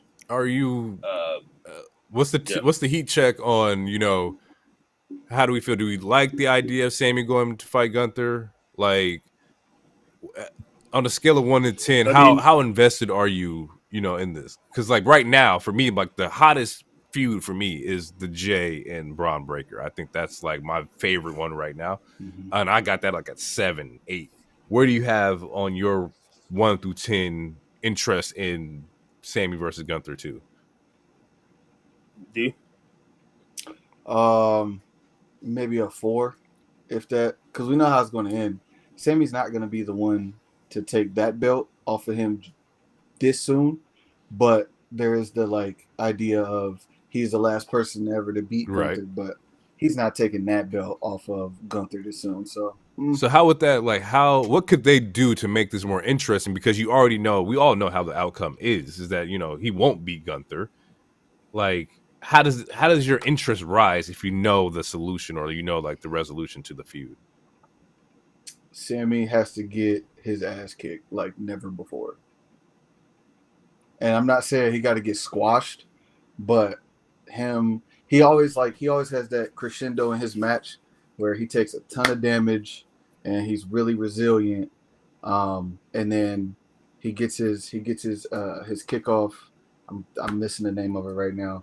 The haluva kick, and either they counter it or they kick out or he wins. I think he needs to. For me to be interested, he would have to like do 3 or 4 haluva kicks to Gunther and still lose. Okay, I like that. I do like the idea of like changing the style of the match. So we're like, oh, before when you fought me, I learned, I adapt. You're not gonna beat me like you did last time. You don't have Chad here training you. This is just me now, and I upgraded. So I do like that. I like it's kind of in the sense of like, what's a good analogy? It's like, okay, when Goku fought, Frieza, but then Cooler came out and it was like, oh shit, this is a different motherfucker, and it was because it was his brother, but same kind of like concept. I do like that. For me, I'm already interested, but I would Mhm. say I'm at 7 or 8 as far as interest level because I genuinely like and have interest in both of these characters already. Although I would agree that I do believe that is going to be the outcome. That's the outcome that it should be. I think then this match, when it does happen, I am also on the same train. I think Sammy, not a squash, but Sammy should get destroyed just to hurt his confidence a little bit more and be like, I beat him before on the grandest stage, but this time at a insert C rank pay per view, I couldn't beat him or whatever. I think it would be good for character development. So yeah, but And as far that as would interest make a level, I lot would of say I'm at sense. 7 or 8. Okay, 7. I like that, and it would make sense. But in these promos, Gunther's just been like, no, and it seems like he's running away from like Sammy. And maybe the perception could be like it seems like he's running away, but maybe he's like, I don't want to beat you as bad as like you're about to get this. So it's a huge possibility. I do like that. Next match you get is Bianca versus Io. I don't have a lot of notes for this match because I was locked into this match. But my one note is that, in my opinion, this is the best WWE women's match I've seen. Like, I enjoyed this match a lot. I think it like should this year be or like this year. Oh, okay. Okay, yeah, I was gonna say I think it should be. It's on I put on the list. It should be in the category for not only women's match, but honestly, it should be in the category for match of the year. Not or at least for just TV shows. Like as far as regular TV, not pay per view, not PLEs. Like this was one of the better matches in all of 2024. It They have was. their chemistry is amazing. Man, like yeah, I know. I honestly, I can't say enough good things about this. I've loved both of these women since I first saw them in the ring. I remember seeing Bianca for the first time in Mae Young Classic, and I don't remember when I first saw. I think I first saw Io Lucha Underground. Anyway, both these women are great. This is a fantastic feud. This is not their first time fighting at all. Honestly, even just this year, actually. But it just like any two good wrestlers that have good chemistry, like every single time they fight, it's going to be a different match. Like Sammy and Kevin Owens, they fought like 30 times already, and they can fight 12 more times in the next 2 months, and each match will still be different, and you will still be captivated. And that's how I feel about these two particular women. And man, yeah, I need this on a Mania at some point in the next like 3 years. But man, this match was fire, and again, it was one of the matches where the smelly dude was gone, so I could actually breathe and focus and watch the match. And it was cool to see. It was cool watching the match in real time, because I also did watch Raw later on, just to like hear the commentary. But it was cool about watching this match in real time, and then like checking Twitter real quick and just seeing like everyone else's reaction across the globe. Like, oh, these women are cooking, and I'm like watching it in live real time and like, okay, cool. I'm not tripping. Everyone else is also seeing. These motherfuckers is killing it. You had to be a hater to be like, that was not a good match. That was a phenomenal match. The stair spot, when she climbing up the stair in the suplex, like, I'm like, yo, she's different. And Bianca's always been different. And remember, like, when I said on the pod, like, a couple episodes ago, like, I felt like at some point, when do we break off from Jade? Because Bianca is this. This is what she's capable of doing. And not in a slight to Jade, but more so, like, it's Q4. Like, we need Bianca ready for Mania, like in some kind of solo spot, like, because when she's by herself, you get shit like this. Like, and I miss that. I miss this version of Bianca. Basically, is what I'm trying to say here, is that dominance that she has. Like, it's been a long time since we've seen her 1-on-1 do this and like carry the whole match. Not carry, and a rare clean loss too. Like, she really rare. I did not expect her to lose, only because she doesn't lose that often. Especially clean. And EO. Yeah, so if there was any doubt that Triple H or the E doesn't see EO as a star, I feel like that should definitely be. If it wasn't for her title run, I feel like this should definitely now knock that out the window. Like, she's definitely a star, considered a star among the women. Absolutely. You got Rhea, you got her, you got Charlotte, you got Asuka, you got B, Becky if she ever comes back. But like they do have their stars, and then you got the future ones like Tiffany's Money in the Bank. I mean, she's going to get this title, unless she's the first woman to fail, which I don't think she would be. So I mean, the women's division is strong, and we know all the NXT signings too. So like this division, this division is going to be eating good for a while. They still need to flesh out more stories, of course. Especially if they're going to add a mid card belt, we still need. And some I was more, going to talk about that, because I was like, we gotta flesh out this women division, because like we still don't have premier challenges for like the women's like main titles, right? And we were also struggling to find like tag titles. I mean, on the SmackDown side, you have the Bayley Naomi thing right now with Nia. Even Tiffy's like right behind there. And, but on Raw, it's like. But they had to flush that out a little bit more, especially like Michin, like, because she has thrown on great matches, but the stock's not there just yet, If they do get a mid card title, she would be, to me, one of the top. She's right there. She's the one for sure. Yeah. She's the one. But that pool of mid card women is not as big as what we think it is, and it gets even smaller when you think about like the tag team division too, to where the pool for the women's tag is very small as well. We need an influx of talent to come to make this make sense. Otherwise, you don't get the opportunities to focus on great storytelling if you don't have the challenges ready to go, Well, they have the talent. They just got to utilize them. Like Candice and Indy, we haven't seen them in like a month. I mean, granted, you got the Raver girls. Lyra is solo. You could put her in something. Shotzi's doing whatever. Maybe Shotzi and Michin can be a thing. Shotzi should still be healing, I think, right? Yeah. I mean, she's she's still out, saying when she comes back at some point. I don't know. Like there is enough talent, but there's, depending on the show, there's not enough time. And then also, again, like, you can't just throw them out there. Yeah, like you're saying, like, we have to get invested. You can't just throw out two random, like, I mean, you can, but we're not going to be invested in, like, with Pure Fusion. Like, no one's invested in it right now. And it's been like 2 months now. Have to be good, bro. Like the storylines, the storytelling for the women has to be better than the men's, because the men's gonna sell itself, like Cody's gonna sell his, like, whatever. Roman's gonna sell, he's gonna be cool. The focus has to be on those talent down there, because that's what we're trying to like build up, to where if you had a Pure Fusion collective, like who do you put inside that group to make that pop off?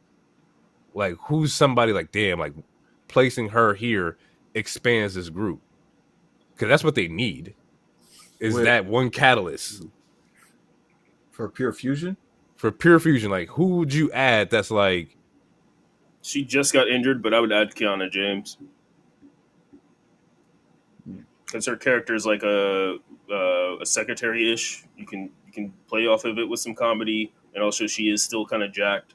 She's she's not like super short. I'd add Kiana James. That gives her something to do.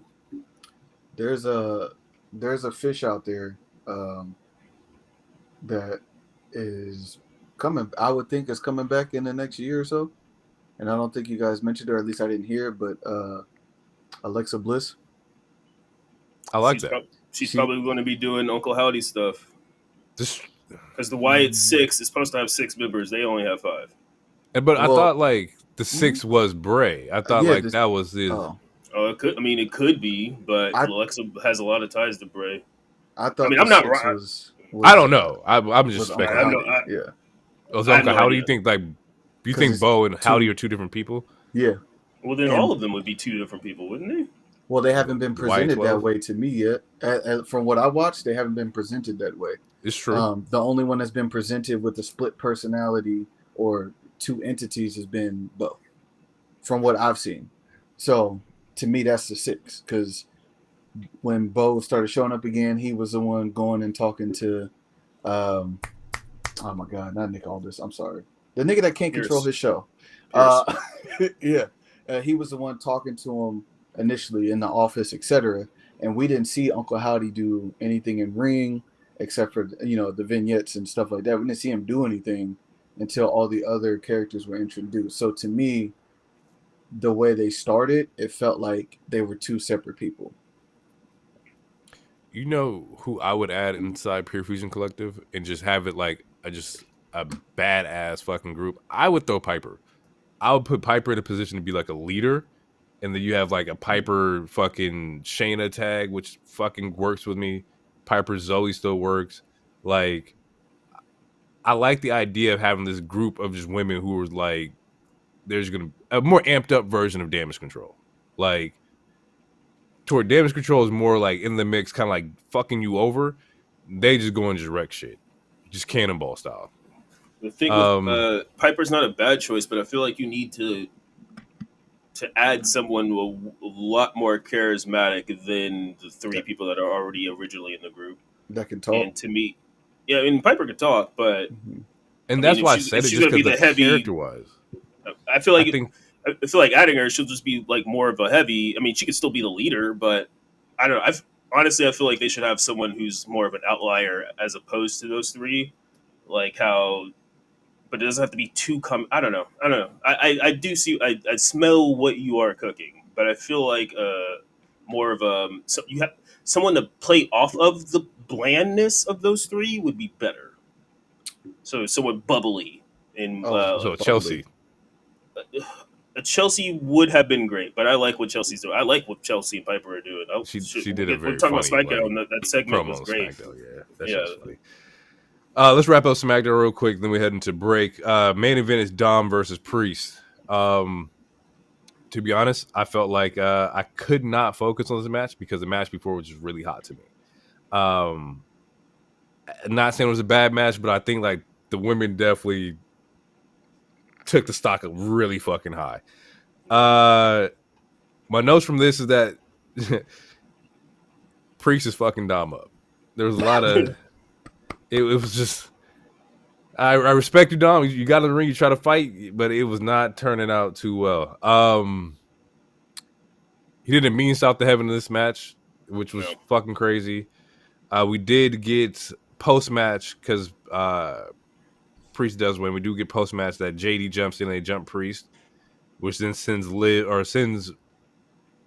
Rhea out because Rhea comes out to get Liv. And then we get Jay coming out because they're outnumbered. Jay comes out, immediately gets speared by Braun Breaker, which that man told him early in the show, you should be focusing on that IC, or Rhea told him earlier, like, you should focus on the IC title. Like, can't be slipping on Braun. He not one of these ones that's gonna let you talk about him all crazy. How did y'all feel about it? What was the energy like? Like, what do y'all think? Live match? Yeah, or go for it.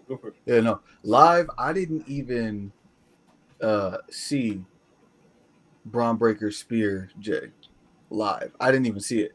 I just saw him come out, and then next thing I know, Braun Breaker was standing there. I missed it. So there was like so much. There was so much going on that I definitely missed it. I think from a Dom and Damien's standpoint, that's what was supposed to happen. Like, no come shit. on. Like, yes. Come on. And honestly, he probably should have got his ass beat a little more. And I like Dom, but he probably, like, I think saved off on him a little bit. You know how, like, you get mad at your little brother and you don't really want to steal off on him, but you just gotta rough him up a little bit so he just know you got the grown man strength. That's what I feel like that was. It was definitely that. Okay. Cool. Hero, before we get out, or both of you guys, give the show a rating. Out of what? Well, how about Let's this? Go 10. Okay. Out of 10, I would say 7.5 to 8. And the reason I'm saying that is, so I've been to, it's not a flex, but since I got back in the game of wrestling, I've been to every show in Portland since then. So it's been almost damn near 10 years of me going to every show that at least comes to Portland, if not at least close to Seattle. And I would say that this is one of visit the money talk. Yeah, I would have no way. It's once a year. This year has been the most expensive the tickets been because the tickets been hot. There was one year they were selling them for 20. 10 years straight. That's true. They were cheap. Yeah, they used to be cheap in Vince era. But I mean, overall, I think this is one of the better Raws that I've been to live. So that's why I'm going to rank it high. I think the overall quality of the matches were really good. The promos really good. The worst part about the show was that ref in that tag match and the smelly guy sitting next to us. I like it. DT. I unfortunately don't have the backlog of history for live events. So this is only one. Yet? Did you? How are we gonna switch? I was thinking about money bags. I'm like, did you get that belt yet? It's supposed to arrive tomorrow. It should have arrived last Monday before Raw because the whole plan was for me to take it. You said Raw. That was for the listeners. That was one of 500, right? Like it was one of 1,316. I got you. You got one on the West Coast. You won at like 25 on the West. You might be one of one in the Northwest. You know what I'm saying? All right. See. Anyway, and it was signed too. Okay, it's not so. All right, we're gonna go and talk about Raw. How Raw ended. Like I said, I don't have the luxury of having gone for the last decade or so. So this is technically my second Raw, my third WWE PLE or not PLE but live show. I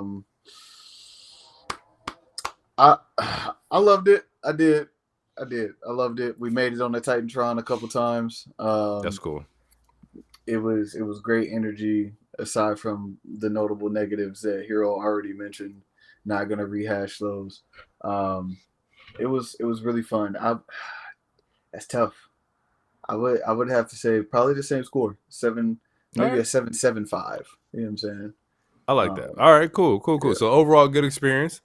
To the listener out there, we're going to take a quick little break, and then we're going to jump into Dynamite, and then we're going to wrap up the show with Smackdown, because there's a lot to talk about on Smackdown.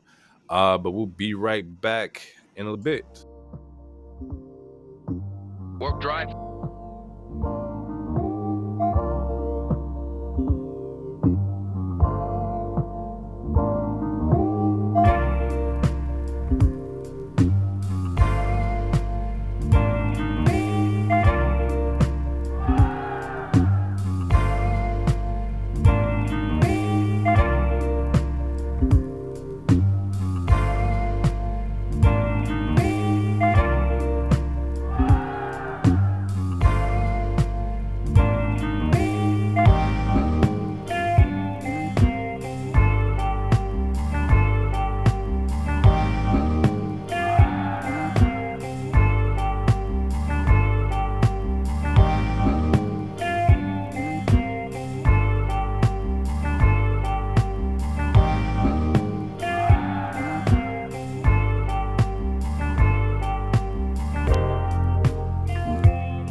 let's get into some AEW Dynamite. Show kicks off with Jericho versus Cassidy. Still a good match. I still enjoyed the match, but I don't I'm just the Vortex. I'm Vortex out. I am They definitely should not have Vortex out. I opened the don't really show have with a thing this. for not with them. And it doesn't help because your Vortex out and it's Orange Cassidy. I'm just like I don't know. I don't have anything. I enjoy them. Which I I'm enjoy the really, performance. It was a good match, but the story was yeah. just the story's just taking its time for me with this one. Well, there's not The really much whole of we're a doing this over the story. orange jacket, like he ruined my $7,000 jacket. I just don't think there's like enough for me to like care about the storyline, especially when in AEW it's like this nigga burned a man's house down. Let's focus on that. Okay, I know the story for that. You want to get back at some man for home invading you. I'm emotionally invested in this. When it's Orange Cassidy and Jericho, it's like the learning tree and the conglomeration and nothing at all. Yeah, they shouldn't have started the match with this. Honestly, I don't know why they're running this feud back. Personally, I mean, it obviously they're going to do the learning tree versus the conglomeration, but Yep. I mean, not to be okay. Hashtags ratings talk just for a quick second. Jericho has not been doing good in the ratings since like year 2 of What are you talking AEW. about? You Usually, just said he was usually when demo he's guy on last week. that, and that's a lie. He was a demo like in during the MJF feud and shit, like he was the demo guy because he had a shirt and all this other shit, but that was 3 years ago. This is now a lot of people are tired of seeing him, which is why you get please retire chants and all. Like it's not just heat for heat. It's like people legitimately want him to go away. So I personally would not have started the show with this. I would have put it in The the middle. thing is, like I said, it's still a good fucking match. They still had a No, good match for Jericho standards. It was still good. It's just the story. That's the only thing that gets me. He did have a very interesting win with this. Like Jericho tries to he grabs something out of I think it's a roll of quarters and tries to hit him with a roll of quarters and then gets reversed and then Orange Cassidy Superman punches him with the roll of quarters, gets the win. That's the end of the first match. Like I said before, good match. Wrestling was great. The crowd was invested. Just story's just not for me.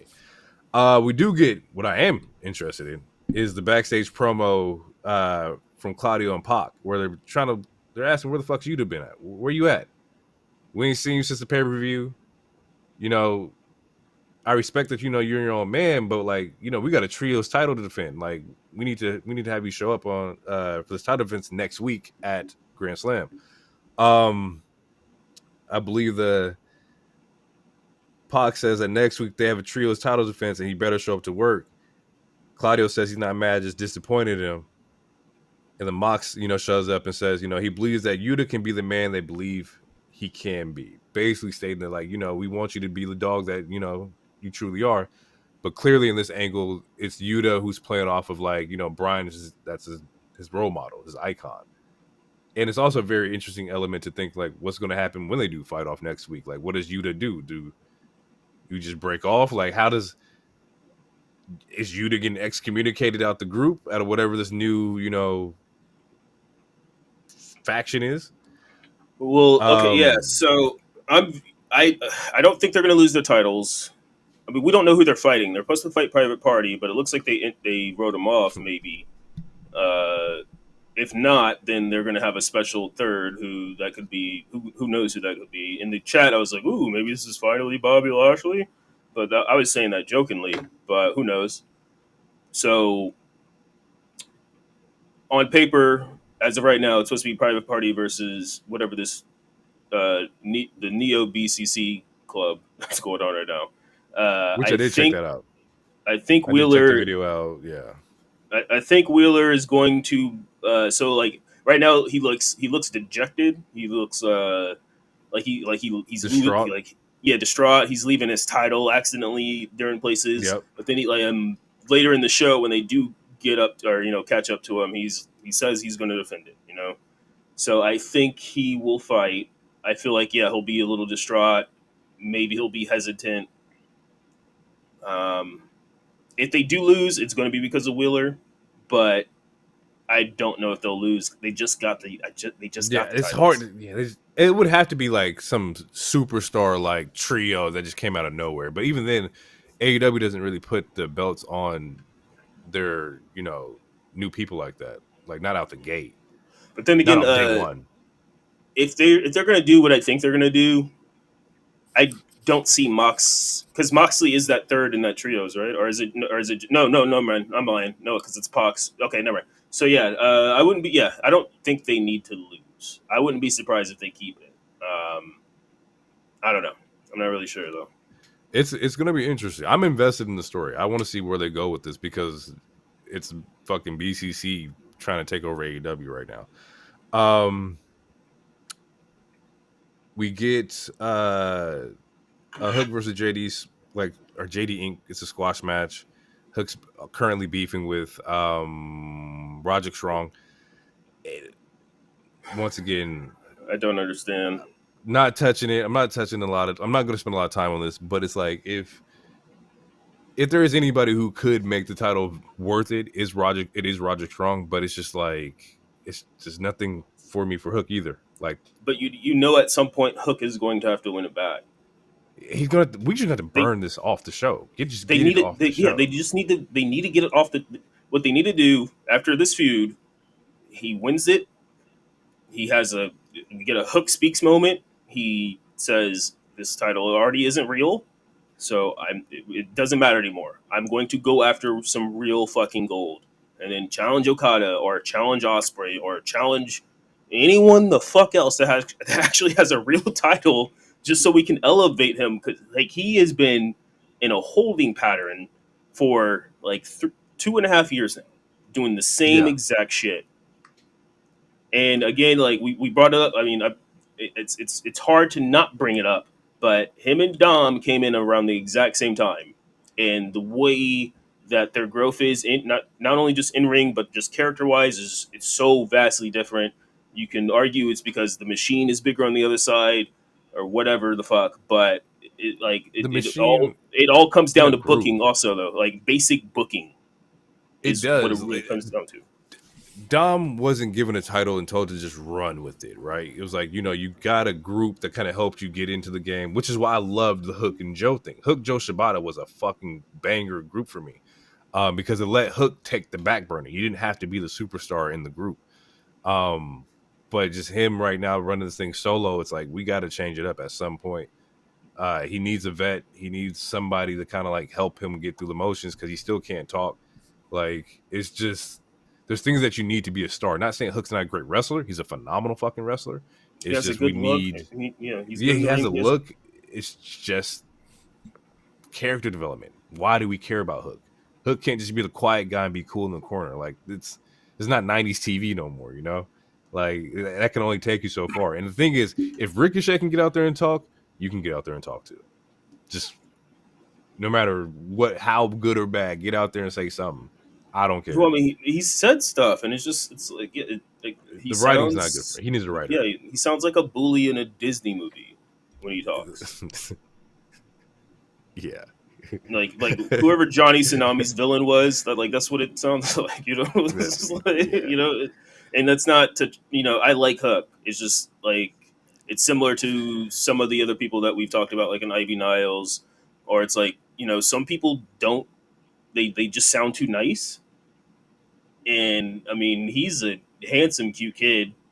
But he does have a cool punk looking look. He has a cool anime looking look where it's I can believe that he's a quote unquote street fighter just as much as I believe Solo or Kevin Owens is quote unquote street fighter. I can believe that, but they're also just not presenting him that his first couple months. He was presented as it looked like he was going to be a fucking star, and he still has that potential because he's only 24. Yeah, he's still mad young. Yeah, he's like a heel turn. Could you turn him heel to where he doesn't talk and he's just beating people up and breaking ankles? Well, to me, he's a tweener.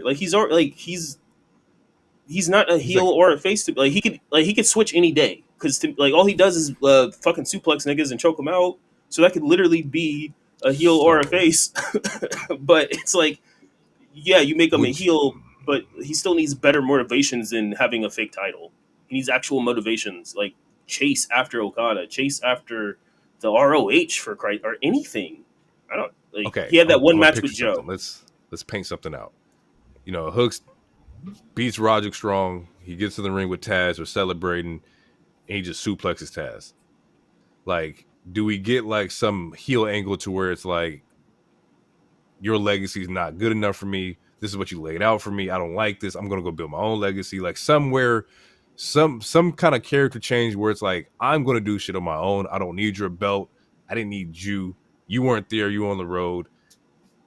I'm gonna get it myself, kind of thing. Something to make me care for what Hooks like. Anything about his character, what his motivations are. Because right now, Hooks just carries a belt and like that's it. He doesn't go after the best fighters. It'd be different if like Hook's character was, I'm the FTW. I'm going to challenge the best wrestlers in AEW. I'm going to go after the Okadas and everybody else to prove my talent against them. He needs something. Okay. I don't dislike that pitch. I just feel like it's too easy, especially in AEW, because it's very cool to be the heel, and like him beating up his own dad. That would pop for a week, but then it's really what the follow through is with it. True. What I would go the heartwarming route. I would go. They have a good heart to heart, and he's like, "Dad, I can't carry this anymore. It's not doing anything for me. I need to chase after some bigger shit. Like, take this. You're the rightful owner of this. No one else deserves this. No one else should be able to hold this shit. This is yours. I never want to see this shit again unless I'm at your home for Christmas dinner," type of shit. Like, I would say go the more heartfelt route so that you can, especially if they're going to push him as a face or just even as a tweener, like, go the heartfelt route. Go to like the endearing route where he's like, I want to make a name for myself, but in the good way, where it's like, he doesn't have to beat up his own father to do it. That should have happened at like All Out or All All In. In 2 years ago. Respectfully, it should have happened at All In, where he could have been like, just after he beat Jericho, just pass off to Dad, like, this is it, Dad, you got it. I brought it back to the family. I'm out, kind of thing. Next match that we have. Yeah. What? Go ahead. I was going to pitch another story, or another idea, or it could be Taz's idea, or Taz calls him out to the ring, and it's like, look, man, it's been 2 years and some change. I see better for you. I brought you here because I know there's better for you. Blah blah blah. You can do it that way, where it's a son believing in it, or a dad believing in his son, type of thing.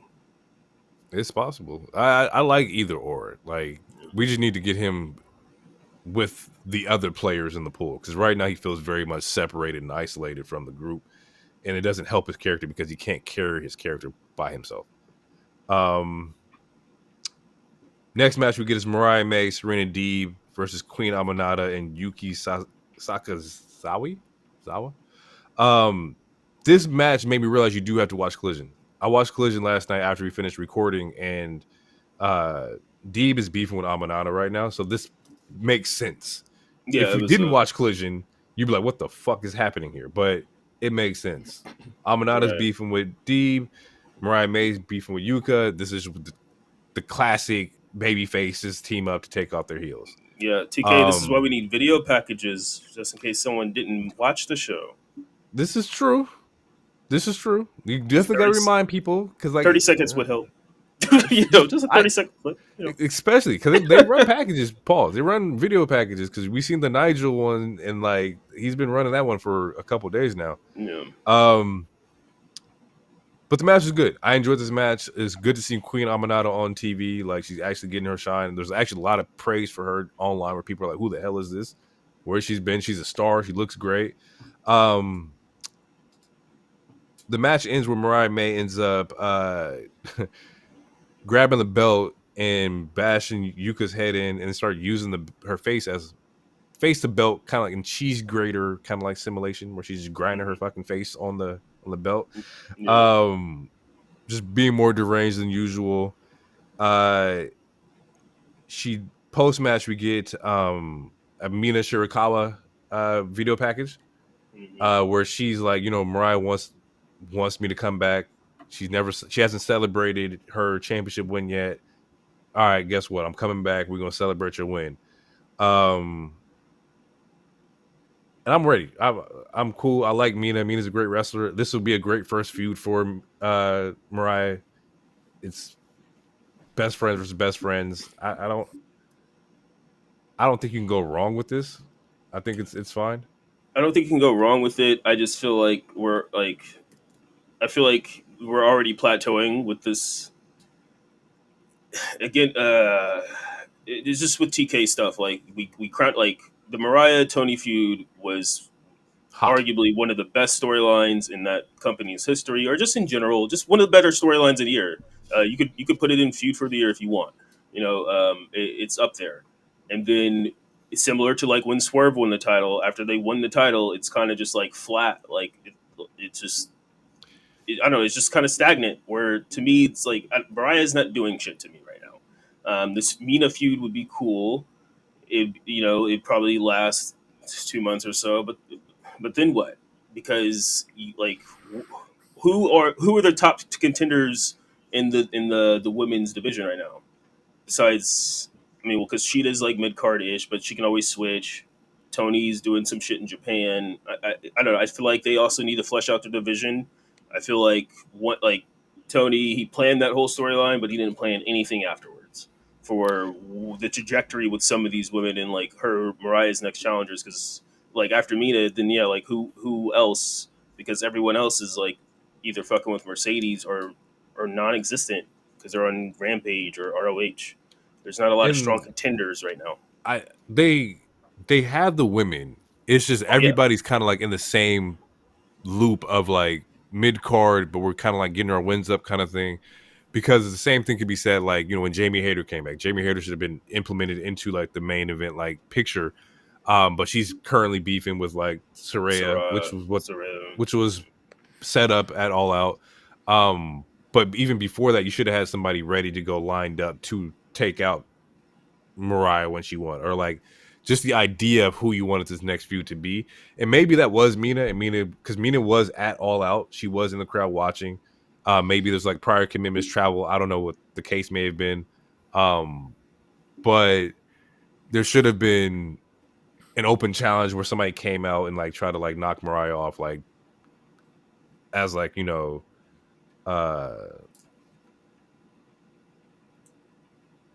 just weird not to have anything for her. Like she's been doing one-offs and like, oh, I've been waiting to celebrate my championship, but I need Mina here. So yeah, I mean, I feel like there had to have been prior obligations or contract stuff, but then I feel like you should have already at that point. I feel like business-wise, Tony or whoever would have already known that, so they should have had a plan for booking Mariah on these stories because to me she's already flat. I'm not saying like they're fumbling her or nothing. I feel like that's way too drastic, but I feel like we got this great payoff of a storyline, and now we're just twiddling our thumbs until finally this fifth anniversary, and we'll see what happens after that. But yeah, I don't know. Yeah, they could have done there's a lot. There's a lot that could have been done. There's a lot of women that's not being used. That could be used. You could throw Deanna in here real quick, then have Mina come in. Like, there's some people that could have benefited from like just beefing for a quick little one-off.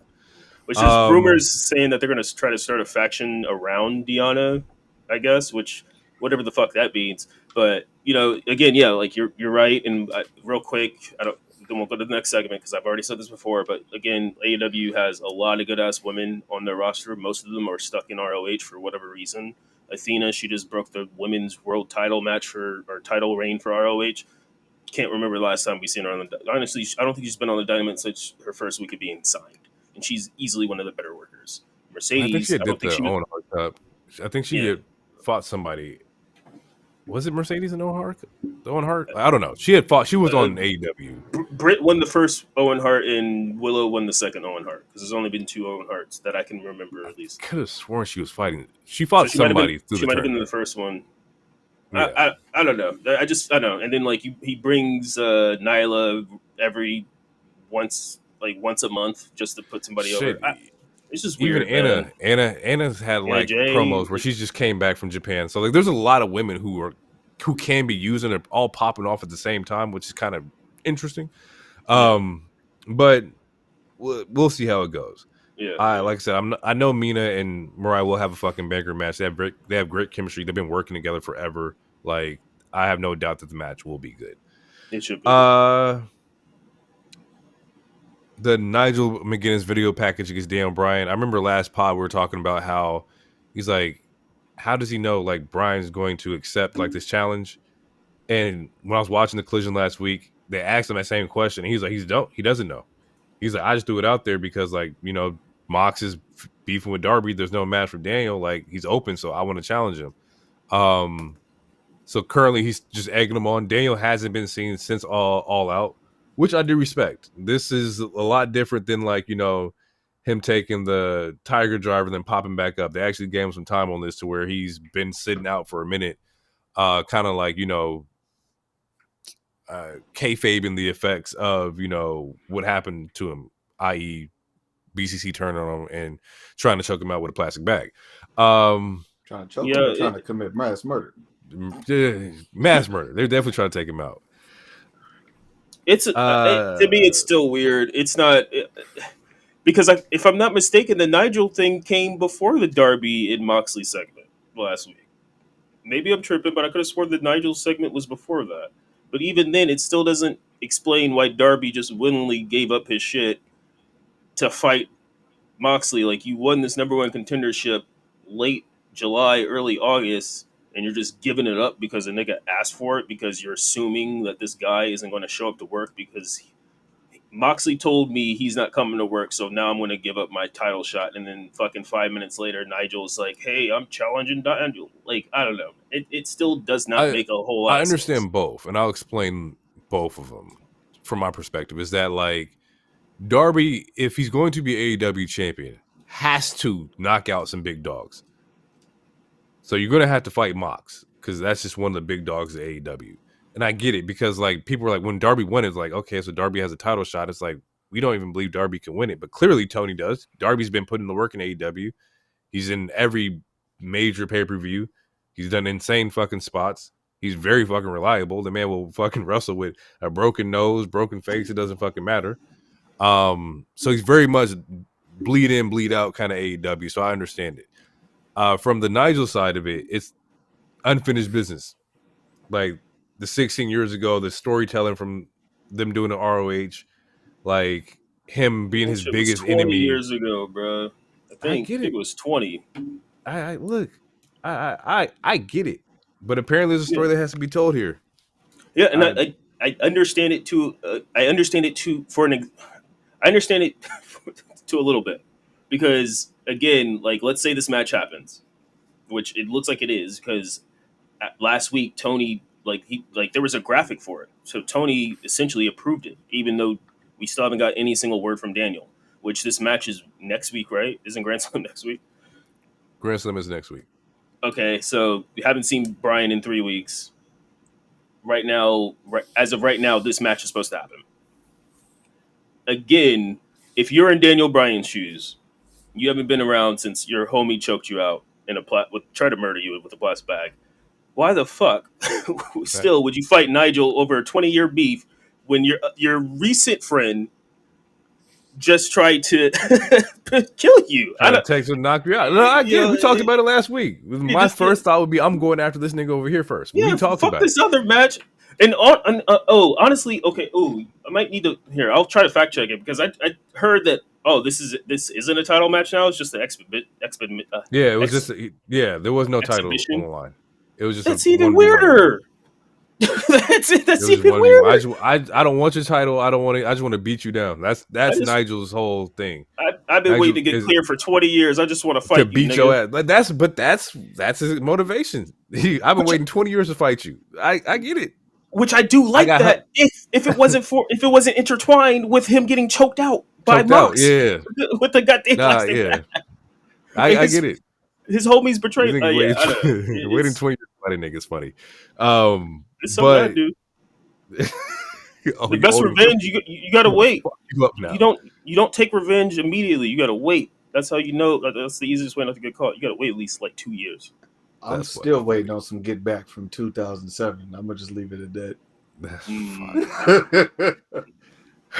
Speaking of the man speaking of choking people out with a plastic bag, Mox, Shafir, and Claudio head to the ring. They look like they're about to set up a promo. End up getting jumped by a private party. As the fighting's happening, Mox grabs a mic and says he could end the careers of private party. He said but he won't do that. He said they've been here since the beginning for 5 years and they're still in the same spot, which is also a fact. Private Party is great, but they are definitely in the same spot.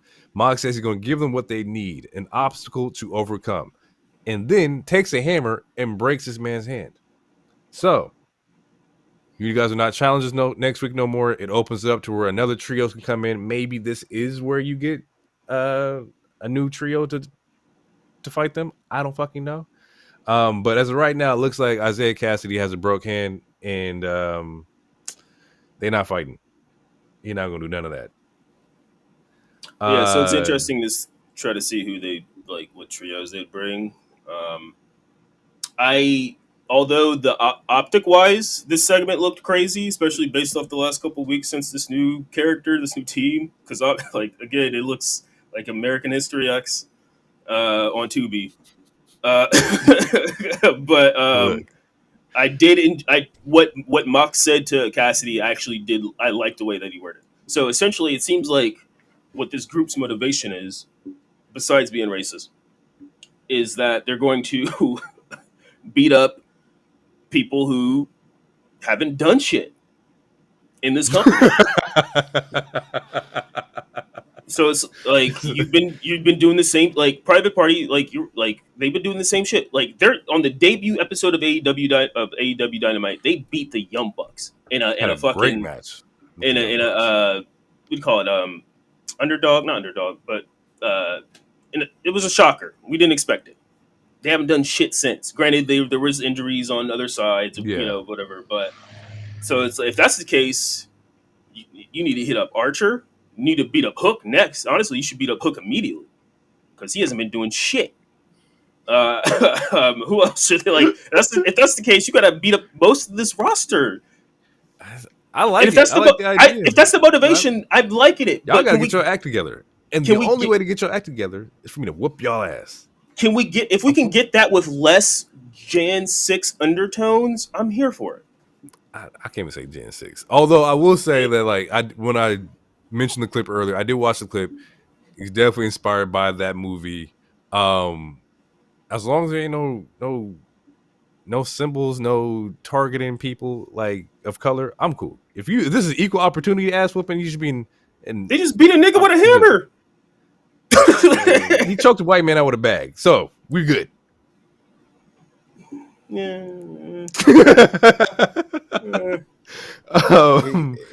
He does look like a buff Remy from Higher Learning. If you've never seen Higher Learning, that's exactly what he looks like. I did see Higher Learning. Match for AEW was the Mordos versus Ricochet match. I think this is what Ricochet needed. He needed to get this one out so people could see that he was still able to wrestle how he wants to wrestle. It was a fun match. I didn't have anything wrong with this match at all. I actually liked Mordos more in this match than I did Ricochet. There's a lot of spots that he did that was really fucking dope to me. Mordos is cool. The fact that he can do all that shit in that particular mask is pretty dope. It's fucking crazy. But the story comes later where, Ricochet he gets the win against Mordos in that great match, and then he's backstage about to be interviewed as Will Ospreay pulls up.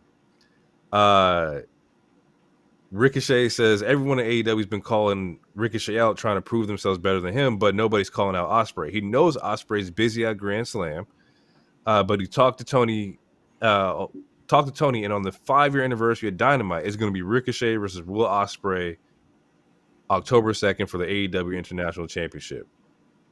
Lil Bros him, walks off. Personally, like I said, this promo for him sounded a lot better than the one at All Out. And for Ricochet, this is a step up.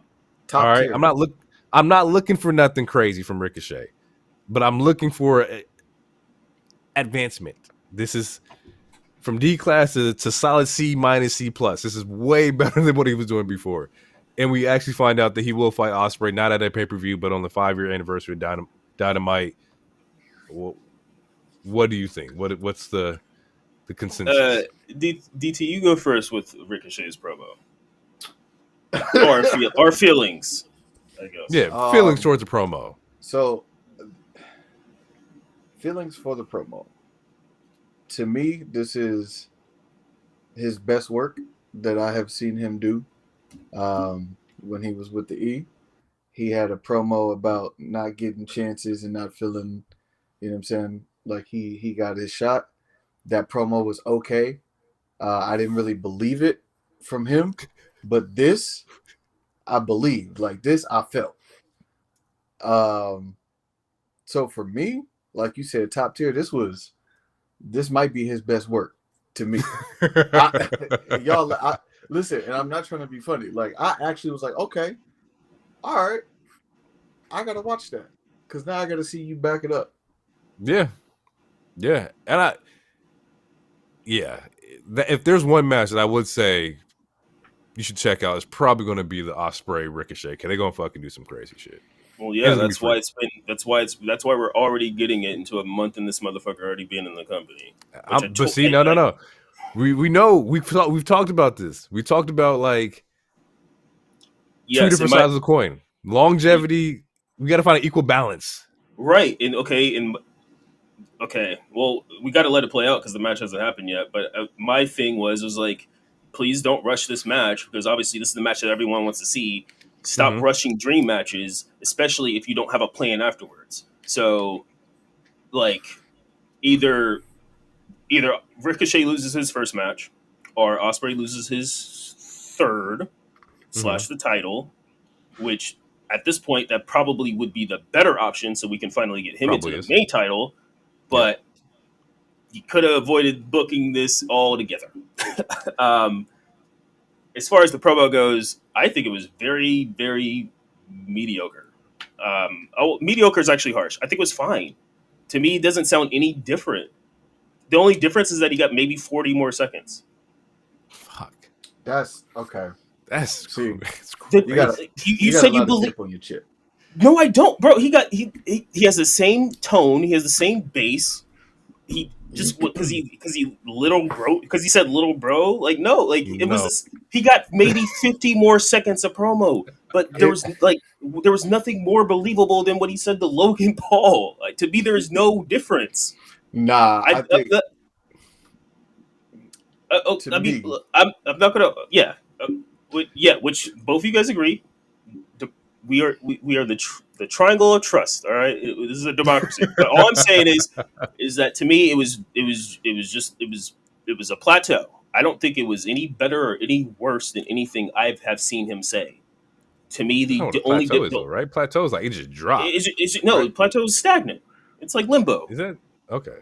All right. Yeah, plateau is like you don't. Yeah, it's like you're not going up. You're not going up anymore. You're not going down. You're just right here. Just right there. Okay. To me, it's not. Yeah, to me, it's not any worse or it's not any better. The only difference because I watched it twice to make sure I wasn't being too harsh. To me, the only difference is that he just got a lot more time, which is what he needed. And maybe that's what all you need is just more time. But the more time promo in WWE. Right, but the more time didn't make it more believable, in my opinion. To me, he still had that little base. Is like everyone wants to call me out, but I'm trying to call you out. And I took your advice, and I talked to Tony Khan, and I'm going to get that match. I know you're busy for Grand Slam, but after that, October 5th, it's going to be me and you, little bro. Like that. See when you do it like that. Yes, that sounds corny. I wasn't even. Wait. When I watched it, and granted, I watched it once. I didn't watch it twice and try to double end it. When I watched it, it was his mannerisms and the way that he was looking at Ospreay. If I remember right, he was pointing at his chest. He was talking with his hands. Like he did more. The stuff you're talking about with the Logan Paul, from what I remember, these motherfuckers had a flip off. He flipped outside the ring and was like, "I'm ready to fight you whenever." type He deal. called him out to the ring. He's like, say it to my face. But I wasn't trying to say it was corny. I'm just trying to say, like, to me, there's, as far as like acting or as far as believability, like when we were talking about Sammy or Punk or, I mean, you can bring up other people in AEW like Pac or Mock. Like, to me, Joe. It didn't feel any more, for sure, Joe. To me, it didn't feel any more believable. To me, it felt like he was just reading some shit. And he was talking to his friend, which is what he's doing. Or not the reading part, but I don't know. To me, like the bass or the tone, maybe the mannerisms and the body language. I wasn't looking at his hands, to be fair or anything. So maybe, yeah. But to me, there's no difference. To me, it wasn't a difference. I need to see more confident before I start gassing him up. He felt confident. I think that was the difference for me, is that he looked confident saying what he was saying. Like he trusted what he was saying. Okay. Main event of the show is Bucks, Okada, or Elite versus Ospreay, Fletcher, and Konosuke. So Elite versus Don Callis. This one is once again foreshadowing, the Bucks fighting against Fletcher and Ospreay, and eventually Okada versus Takeshita. They've been hinting at it for a while now. Hinted at it last week. They're even more hinting at it this week. So much so that there was a tag spot where Okada was in and Ospreay was supposed to tag in Konosuke. He didn't let that happen. Also, them boys on the same team, they don't like each other. That's also my notes, that like there's still some beef between Okada and Ospreay, or not Okada, but Ospreay and Konosuke. And I like that, because that's just a back burner kind of like feud. Ospreay got the first one on him.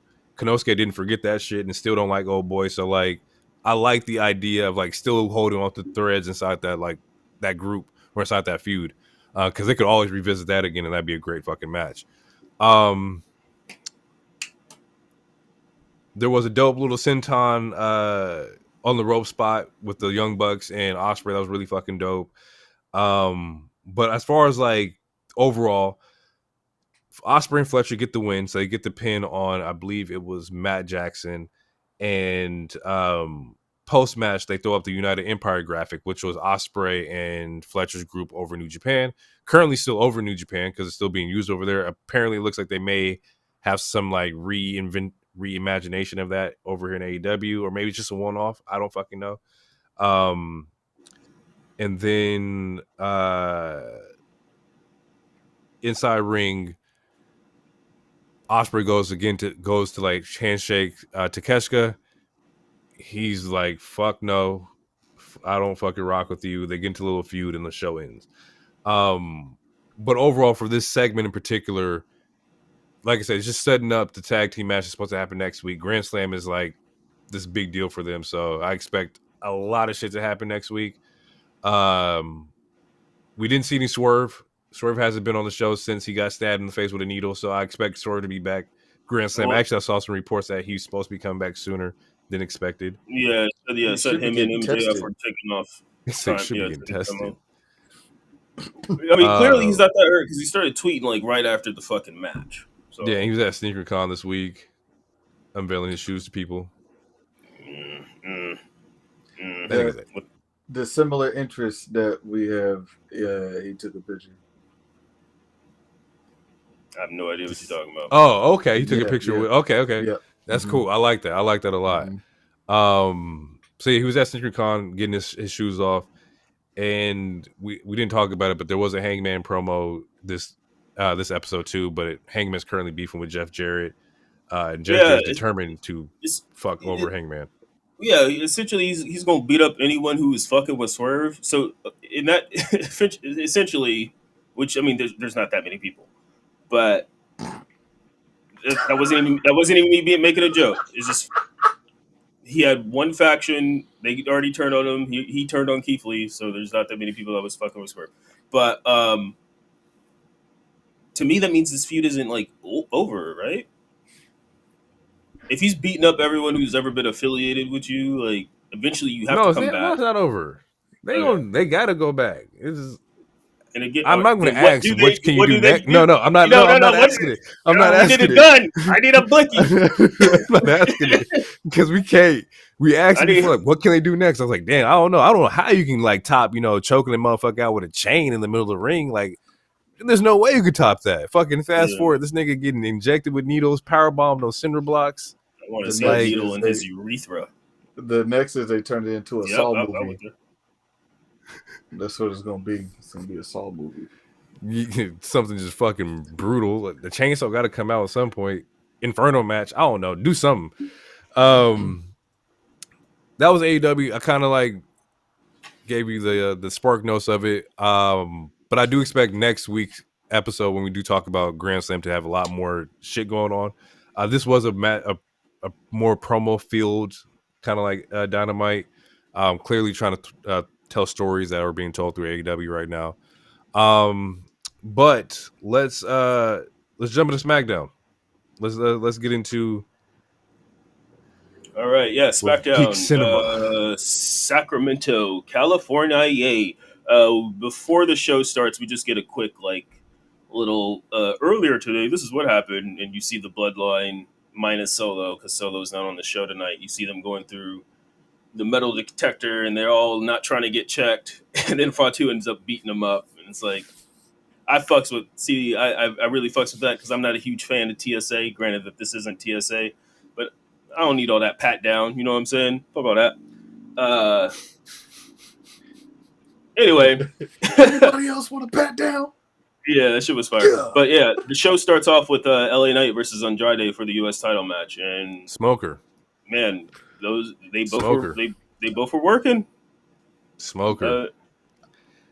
Look, I'm gonna keep saying it, bro. LA Knight's the biggest star on SmackDown, minus Roman, second. And Cody. Whoa. Nope, I got LA Knight over Cody. His pops are not bigger than Cody. No. All right, look, we there's no revisionist history. We all three of us have different opinions of Cody, but what we're not going to do is lie. This man is out here kissing babies. He's getting the biggest pop. It's him and Roman is literally like tied.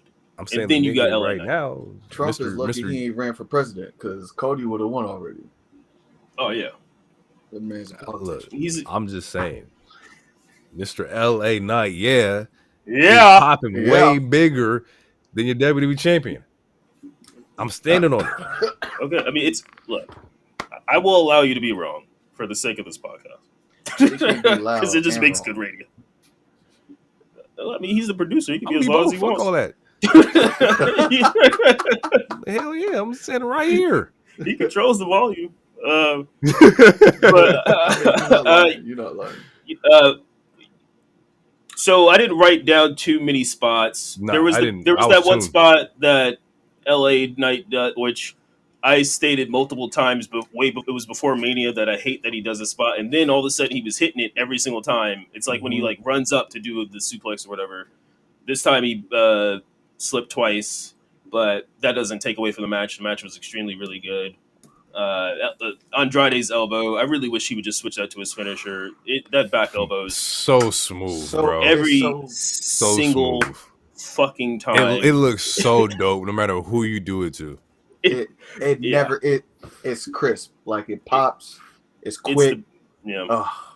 It's the best shit. But yeah, Knight retains. Is there anything else you guys want to? I mean, yeah, the match was good. I thought it was a good defense. Andrade looked good. He has a weird little awkward handshake after.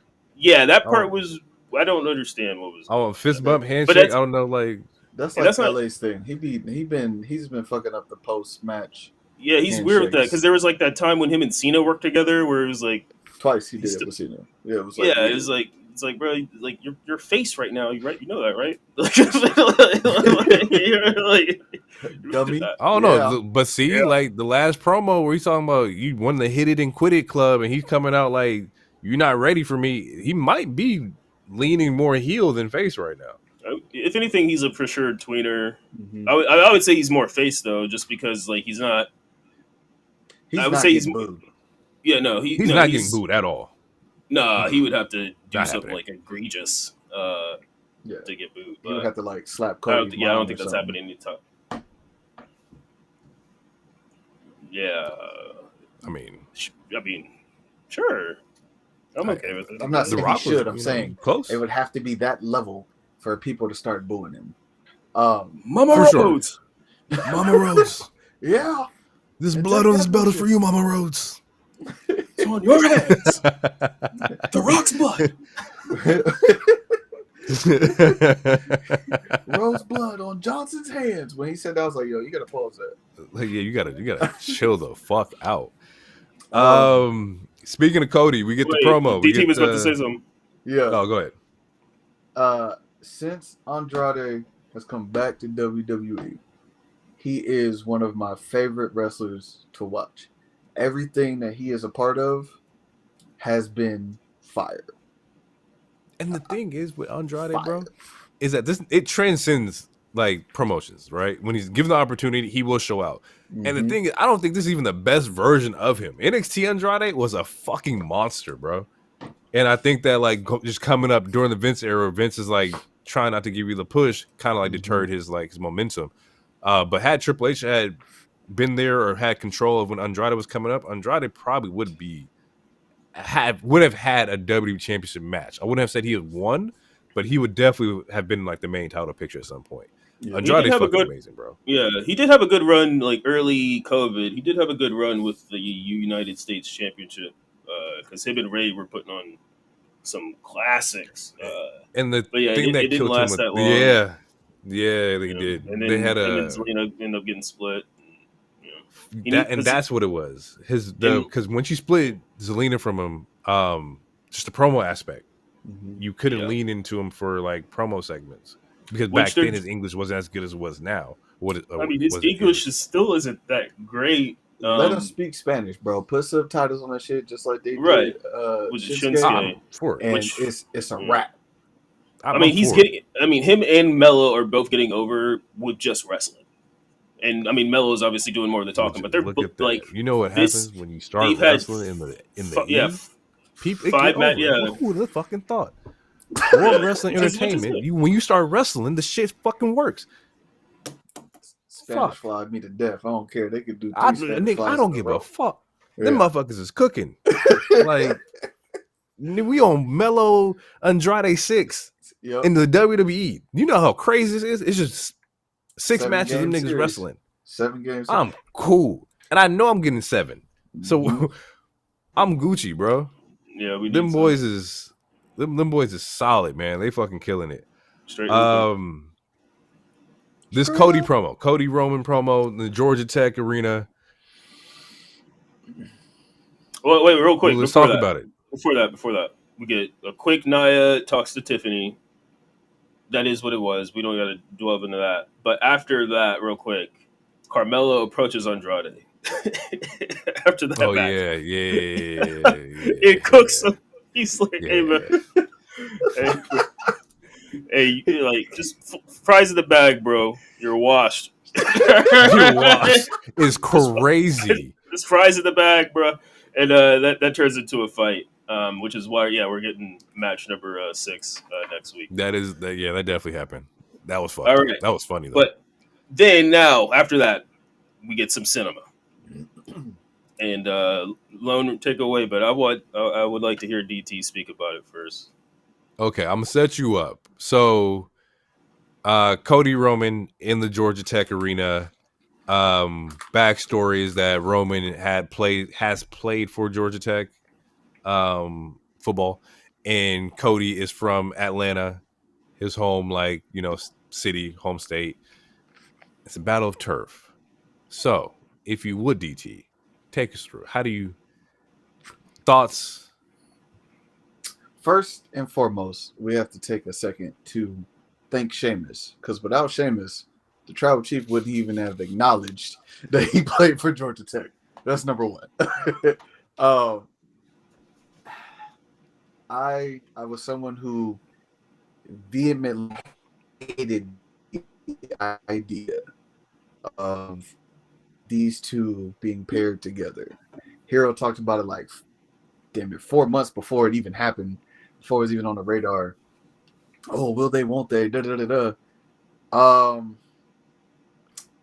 This saved it for me. I'm not gonna lie. Like I said, I reserved the right to hate, but I also reserved the right to change my mind. I think I've been out on Cody for a little bit just because he hasn't had, in my mind, the right opponents, etc. I recognize his importance and where he's at, but for whatever reason, when these two get together, it's like it's magic. It's like oil and vinegar, but it's like magic. There was like hints of facial expressions, tone, demeanor with Cody that let me know that the evil is in there. Mm-hmm. It's in there, and I want to see it. And when it happens, I might buy an American Nightmare shirt. I'm not lying. like his like telling a nigga that telling a nigga that you're not the tribal chief. We already got one of those. You're not a WWE champion. I'm not. This belt is not even yours to take. You're a guy who used to be Roman Reigns. Like, I don't even recognize you. Like, and then to see how desperate, at least in his face, that Roman is in response to what Cody was giving him, I'm excited. I'm excited about it. If I was Cody, I wouldn't trust Roman's word just because he's given his word to a lot of people over the last 4 years. They've all been turned upside down on their head, put to sleep, guillotine, spear, Superman punch, you name it. But I'm very intrigued and I'm on board. I was off, but I'm on board. I'm on board. I go here. I'm gonna save mine for last. Okay. Well, I'll keep it short. This shit was cinema, as they say. Bloodline cinema.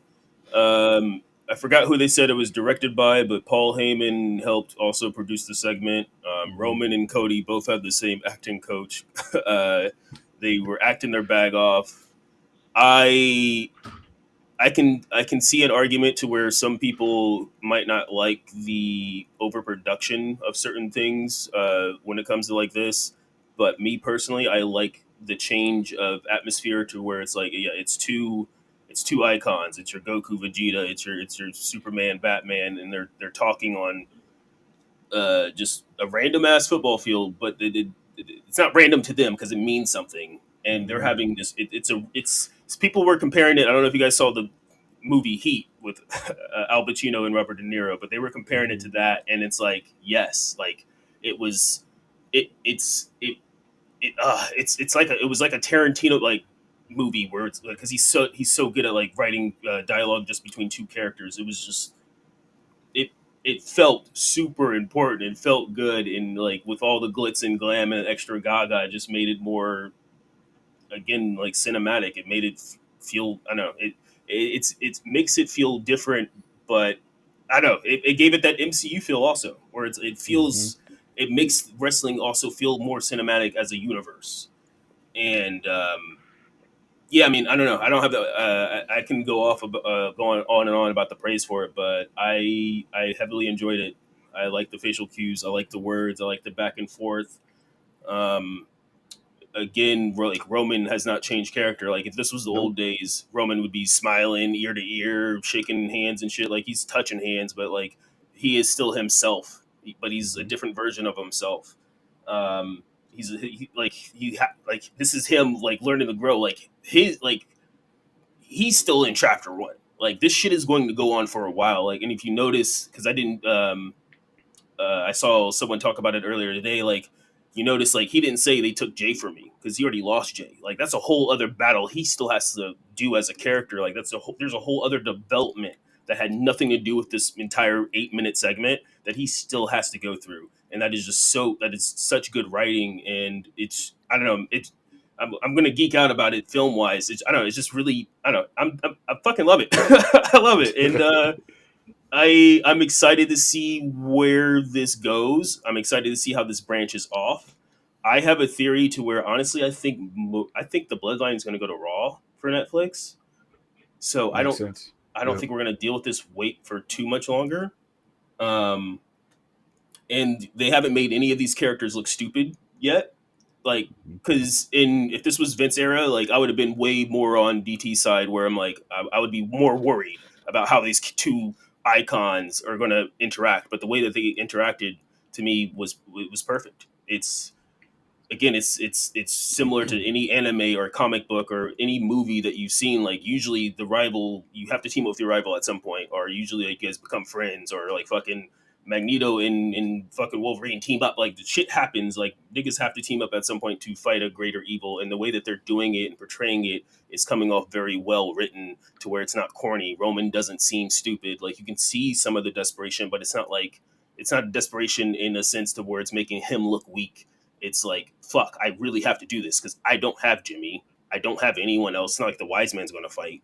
Like, he's the only nigga who's going to fight with me right now because he has a whole he has to make amends to so many other people in this universe, and yeah, it doesn't make Cody look weak to where it's like he's not just doing Captain Sabaho like what people were claiming Kevin Owens and Randy were doing for him a couple months ago. Like he didn't want to do this, but he also sees the importance of ending this goddamn shit because like it needs to be stopped. Like Fatu is a monster. He needs to be stopped. So I'm gonna stop talking now. I love the segment personally. Yeah, Lauren, I'm gonna let you go. I have more, but I'm gonna let you do your thing, please. I hate the way you talk. I hate the way that you dress. I hate it all. All right. If I catch flight, it's gonna be direct, nigga. I hate it all. Actually, I take it back. There are some parts that I do like about this. And more in particular, like it was when Roman was like, he had said something like, "You in a lose-lose situation. You dealing with niggas who got nothing to lose. You know, like you dealing with people who." And Paul Heyman said this. Like he said this when the Bloodline first came. He's like, "You don't know these niggas, bro. Like they don't play by the same rules. Like they don't care about nothing." And so to see Roman kind of like break it down was like, you know, like you say, he did lose Jimmy. You know, like they took Jimmy Wiseman, they took the Bloodline, they took his Ulafala. Like I don't have nothing to lose, and for the first time, there's no weight on my shoulders, right? Like so he's sitting here, he's like, really like that line. I loved it. Like that shit was tight to me. What I didn't like, the part, like, it was when Cody was barring him up, because he was like, you know, like he said, like, there was, like, we have a W champion, not you. We have a tribal chief, not you, right? Roman says, well, what do you want from me? And I was like, what the fuck does that mean? Like, to tell Cody, what do you want me to do? Like, what do you want from me? And I guess, like, that's also character, like, I guess like an insider look at the character, because Roman's never had to decide anything by himself. He's always had wise men there to kind of like make it up for him. He's never had to, like, you know, tell me like what's the plan kind of thing. I think just to kind of give you a little pushback on that, I think it's not that Roman has never not had to make the decision. It's that he's never been this vulnerable. He's always had protected. No shit. He's always had, you know, like people are. I said old. That's why it was like a pun. But he's always had people around him, or he's always had someone to have his back. And now, in his lowest, most vulnerable moment, he has to, unfortunately, go to, and it's the part that I hated, but go to the person that helped take everything from him. So when he's asking, what do you want from me? He's essentially asking, what is it that you need from me to make this happen so that I can get back to where I want to go to? Not like, oh, what do you want from me? See, I honestly think you guys are both right. The way I took the line is more like, what do you want out of this? Where it's like, obviously you already signed it. Okay. So it's like, so what do you want out of this deal? What's your skin in the game? Like what do you get out of you, quote unquote, helping me? Like, what do you get out of this? Is how I kind of took the line. But I agree. Even more grimy. Oh no, does it? Because it not personally, but like it makes it more grimy in the aspect of Cody, because it's like he says, "Well, what do you want from me? I want you to give me your word that you'll have my back." Or like, and for Cody to say that, it's like it's a slap in the face to Randy, Roman. You know, it's like you want him to have your back. We have your back. Like, and which ties into what I said last week, is like Cody's involvement in this. Like, what do you get out of this? Nothing. Take your belt and get away from this. Let him get jumped. Like, fucked you over for a year. It took you another year to get it. You owe Roman nothing. But he's the babyface. But you want his approval. I want you to be my partner. I want to have your back. I want to see what this feels like, even though I'm already on top. I don't think that's what he's asking. I think it's like, if I'm helping you, I need your word that you're going to help me. But like, why does Cody want to help him? I think it's a situation of wrong place, wrong time. I don't think Roman technically, like, Roman didn't ask for Cody's help. Like, nope. Cody happened to be outside, but he's getting jumped. And he said he wasn't. He's like, I'm not helping Roman, and walks off, right?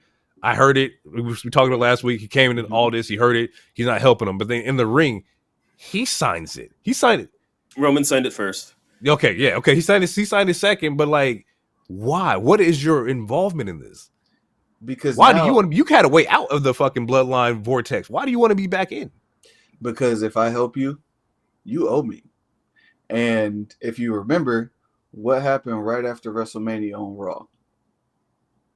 The Rock. Oh, Rock. Yeah. They had that 20-minute, this is awkward exchange where The Rock said, let me hold your belt. Well, yeah, but The Rock even said, hey, you and Roman might be over, but me and you, we're just getting started. For sure. Here I am. This is politicking. I'm brokering on common ground. That was another pun I wanted to make. That I'm going to do this for you because your cousins, your family, they tripping. I can't take them on by myself. Every time KO and Randy show up, they getting thrown out like last night's trash. You the only one that seems to have any impact anytime you show up. So this is what I'm going to do for you. I'm going to show up and bring myself to the fight on your behalf. You will have my back when The Rock shows up. See, I don't even know if it's that deep, because to me it's that's where I went too. Okay, well, I mean, and if it does go that way, that works. But also Roman, like, they could have killed him in that cage if Roman never came out. So it could also be a small favor, like a favor for a favor. Like, you help me in this cage, I can help you do this part. But like Cody could still call in that favor also. Or I mean, I don't know. But it's like, why is the cost of like the Roman favor worth so much to Cody? Like, you could have just had Randy and them come out to help you, right? You know, it could have been like, well, Roman was there, but no, I have my boys here. I don't need your help. But he's just like, he has to know what this feels like. And I don't know if it's like metaphorical or in a sense to where it's like, you know, he just needs to feel what the biggest energy feels like. But like, I don't know, man. It's very interesting. I don't hate the segment, by the way. I'm just joking. But like, it's a very interesting take on what the fuck, like, where this could have went. Because I never thought they would tag team. I didn't think this was a possibility. Nor would I have ever let this booked it like this. Like, it's all brand new. It's all fresh. I will jump on some people where they're like, yo, this should be nominated for Emmy. I want to punch those people in the throat. But like, it was good, but not Emmy good. Like, that's disrespectful to them motherfuckers. You see Shogun? Like, that's just crazy. Like, it was a very well shot segment. Only thing I didn't like was the background music. I think they could have changed that, but that's just my producer brain working. But like, it didn't fit the intenseness of what that was. No. My wife was like, this literally reminds me of like watching Euphoria, and I was like, don't compare it to Euphoria, bro. I got upset. He had a deep sigh. He had a Drake sigh. I did sigh. But like, that was my only knock on the segment, was the background music. But other than that, like, it was good. I'm very interested in see where this goes. The final bar though was like, you're in my way in life.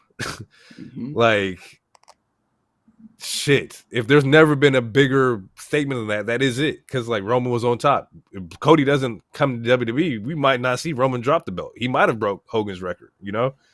And insert Cody versus Seth, and now like, this dude is in your way. He's in your roadblock of finishing your story that you had with The Rock and everything. He's in your way in life. He's stopping your trajectory. Biggest part though was after the promo, we cut to KO watching the promo. So we're looking for a response on how KO feels about it. We don't get that response because he ends up getting attacked by the Bloodline, or interfered by the Bloodline. Yeah, no, that's after. This the first time he just walks away because Byron. Yeah, he just watches it. Yeah, I'm putting them together because they all kind of correlate with each other. Or if you want it, we can talk about Vinci and Apollo Crews. I mean, it was a quick match. It was more competitive, but Apollo wins. They're doing something with the Vinci. I don't know why people are online freaking out about it. It's a story. It's a story. Yeah, it's a story. I wrote it down as like the humiliation angle, but not in a form of like disrespect, but like it's the humiliation angle of like the guy keeps losing, and we're just gonna build a story to like he's getting pissed off that he's losing. He shouldn't be losing like this. I will say you have to be careful with that in WWE though, because of certain characters who don't have like that aura yet, it may fuck up trajectory. Like, yeah, I mean, I'll keep it a buck. Like sometimes, any company, like you need some enhancement talent. You need jobbers. You need niggas to take pins. Like so, if this doesn't go anywhere, like if this character doesn't lead to a U.S. title run in a year, it's fine. It's not gonna, because some people need to take losses. We need people to take pins. And but you don't spend money on vignettes for him to be like the jobber that we were watching Vinci vignettes for 3 weeks, 4 weeks. That's what he got. We was calling Mr. 305, you know. I mean, I don't think that's the route that they're going to do. I still believe this is part of the story, but I'm just saying overall, as an umbrella term, like, you know, we need people to lose matches sometimes, guys. Like it's okay. Like people got to eat pins for people to make other people look strong. Like go get Tozawa. Let him take the pin. Like, you know, he's on another show. And he did take a pin. America May just whooped their ass like 2 weeks ago. I hate that name, but yeah, like, I get it. The story is there is a story being told between Apollo Crews and Vinci. You also don't want to kill Apollo Crews' momentum because he's been doing good shit with Corbin. I also get that as well. But like I said, you have to be careful. Like we got people invested. We were watching the fancy cars, the fucking outtakes and all that. Especially when WWE is such a story cinema base, like. You got all these dope visuals and you come out losing and you're like, okay, well, shit. Now I just got fucking Stone Cold and fucking Gucci over here. Like, yeah, it's one of those things though, because it's like either he fights like local enhancement talent and we just get like some small squash matches or some shit, or like who else on SmackDown is there to like take jobs and pins for it? Otherwise, it would have been Apollo. Humberto nigga, let him take one of the LWO niggas. Like, it ain't gotta be like. But then he has to feud with a gang because that's gang warfare you're talking about right there. Everybody in gang in WWE, it's cool. Like you can still get one off and get jumped the next week. I don't know, but like the other side of the coin is like Gio is pinning Apollo twice in a week, and then people are saying that emasculating black men or blah blah or any other narrative that they want to spin. So like there's no winning here. It seems like a catch-22 at this point. It is the comparison that I'm gonna make.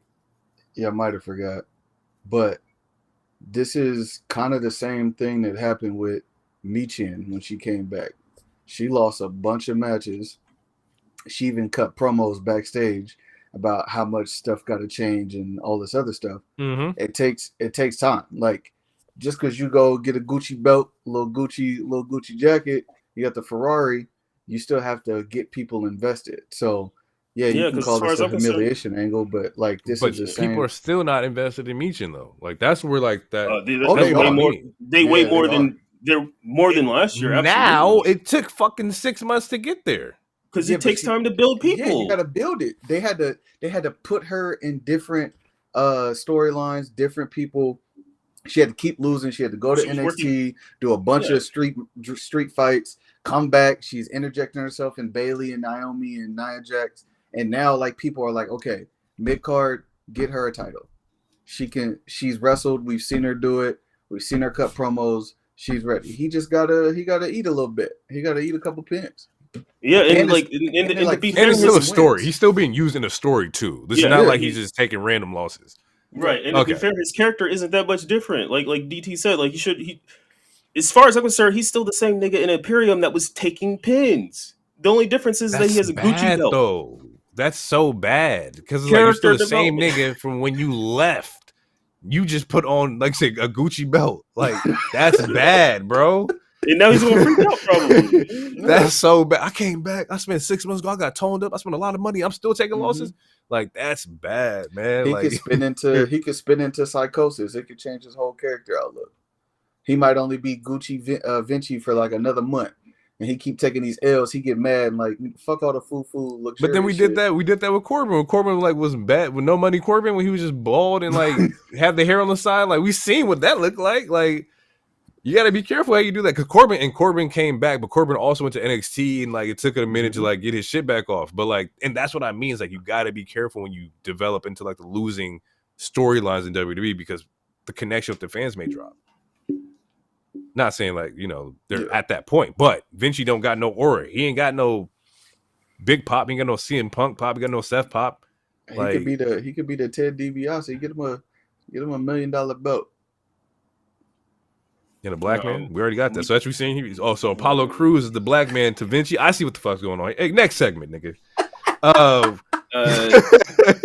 Yeah, so Byron asked KO to speak about it again, and KO says he'll just talk about it in the ring. And before he really gets to say any shit off, Tama Tonga and the rest of the Bloodline come out, and he's doing a damn I don't like that. I don't like that. And then he actually starts speaking. He doesn't really say much of anything. They start attacking KO. DIY comes out. Aldis then comes out, sets up a 6-man tag. Holla Holla Playa for the main event. And then after that, we pretty much get into the next segment. So, with this, like, because DIY comes out to, like, help them. And maybe I missed something. Did DIY get fucked up, like, really bad in this? Like, later in the show.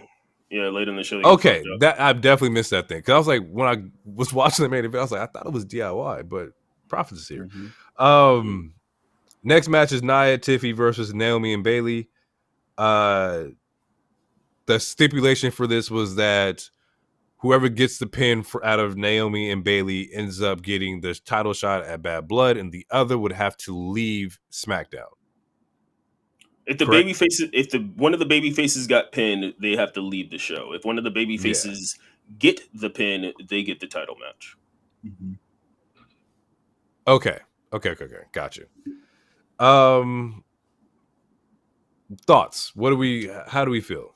To me, it was a good. Liked it. It was a cool match. It was a good match. I like that they changed it to a tornado tag earlier in the show or early in the day because it made way more sense. Where like it's like thank you for making wrestling make sense because at first it did not make any sense.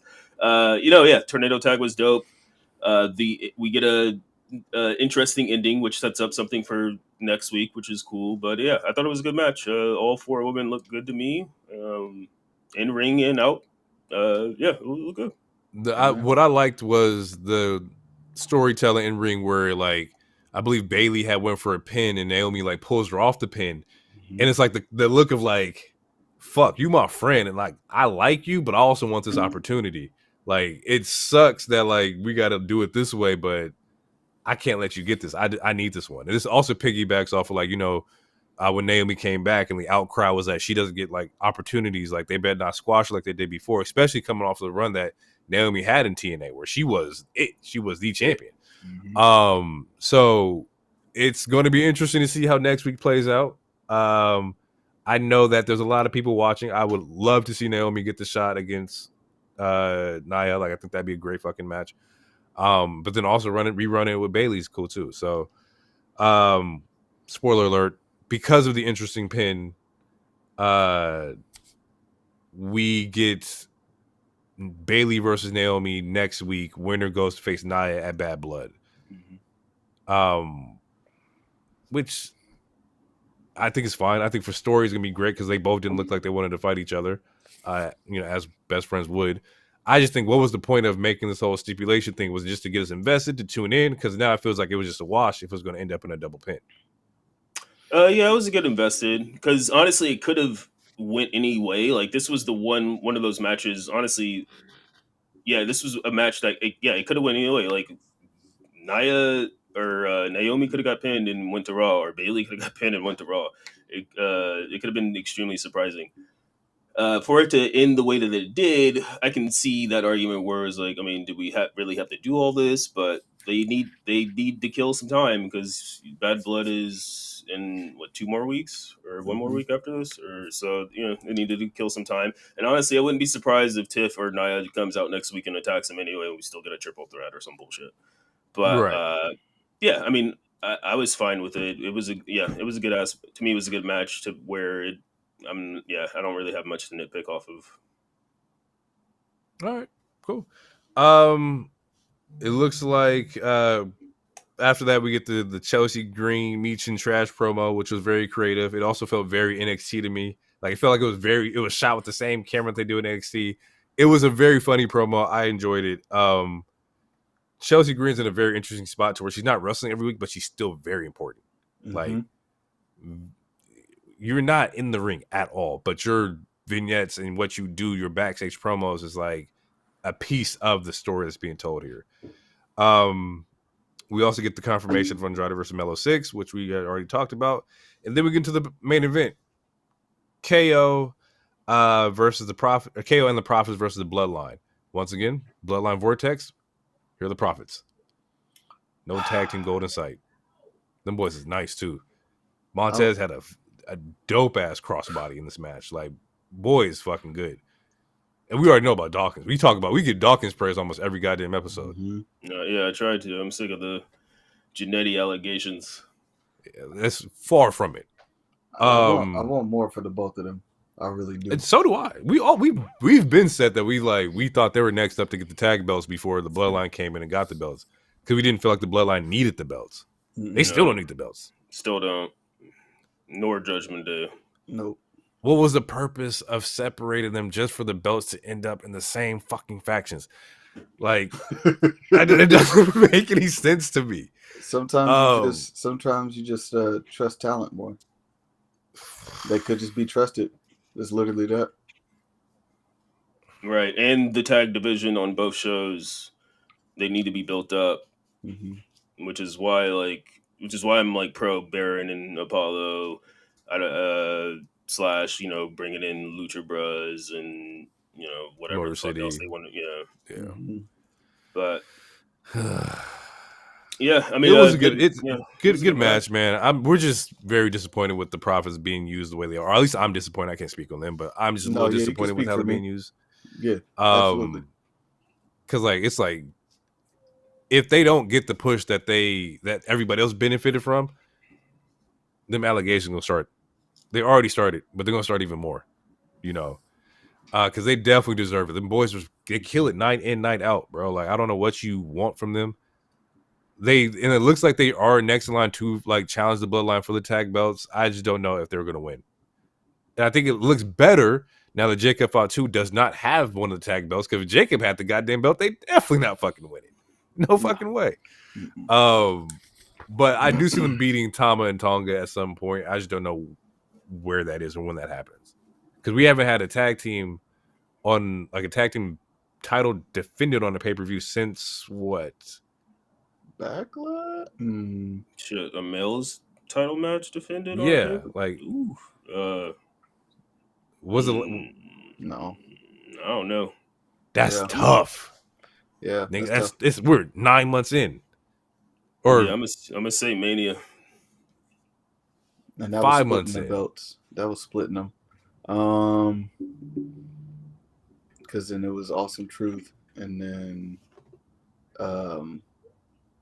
A-Town Down Under. Yeah. Yeah, no. That's tough, bro. Yeah, no. Like that's fucking tough. The next PLE got to have some kind of tag team title defense. At least from the SmackDown side of it. We just got the Raw side, this week. But even then, like shit, bro. Like that was the first time defending. So we need to have that happen. You have Prophets and you have Bloodline. Don't give me, you don't have the teams to do it because you definitely have it right there. Put them on the fucking PLE. Yep. That's how I feel. Or get off them after Bad Blood. Get them off somehow, some way. Yeah. I thought the tag team division was looking good. It was like you had the big strong boys before what's his face got injured. Forgot his name. He was with Pete. Oh, Tyler Bate. Yeah. Before Bates got injured. You got DIY who had a phenomenal build up but got their shit squashed off. You have Profits, so you have some feuds that you can run there. You could run DIY and Profits. I'm good. Like, yeah. But yeah, the match ends in a DQ, and then the Bloodline pretty much destroys everybody. DIY even comes back out. They destroy them. It's literally only Cody that is the small equalizer, and that's because he brings a chair. And then we get we get another tease with Kevin possibly having some moral dilemma and maybe going heel. He doesn't, but we get another good tease. Which I dropped that nigga too for treasonous behavior, siding with the ops. They got knocked you out. Yeah, but I mean that was SmackDown, and I would say a pretty good SmackDown too. I would say just overall a good week for both those shows, and Dynamite wasn't bad either. So I have nothing bad to say about the week. It's been good. With that being said, y'all, we're gonna get out of here. That's the show. For next week's episode, it should be the same thing. Be Raw, Grand Slam, SmackDown, and then the week following that, I believe it's Bad Blood. So we definitely got a lot to catch up on, a lot of wrestling to talk about. Once again, shout out to all the listeners. YouTube, Google Podcasts, Spotify, Apple Podcasts. Thank y'all for tuning in. But it's been real. We're gonna get out of here. Everybody gonna say the goodbyes. Shout out to y'all. I'm out. It's Jay. Peace out. DT, you gonna do your little outro? Like, you got anything to say? Yes, sir. Appreciate y'all for listening. Want to thank Hero and Jay for having me back. Secondarily, acknowledge your tribal chief. That's not me, but when you see him, acknowledge him. Throw the ones up. Too sweet.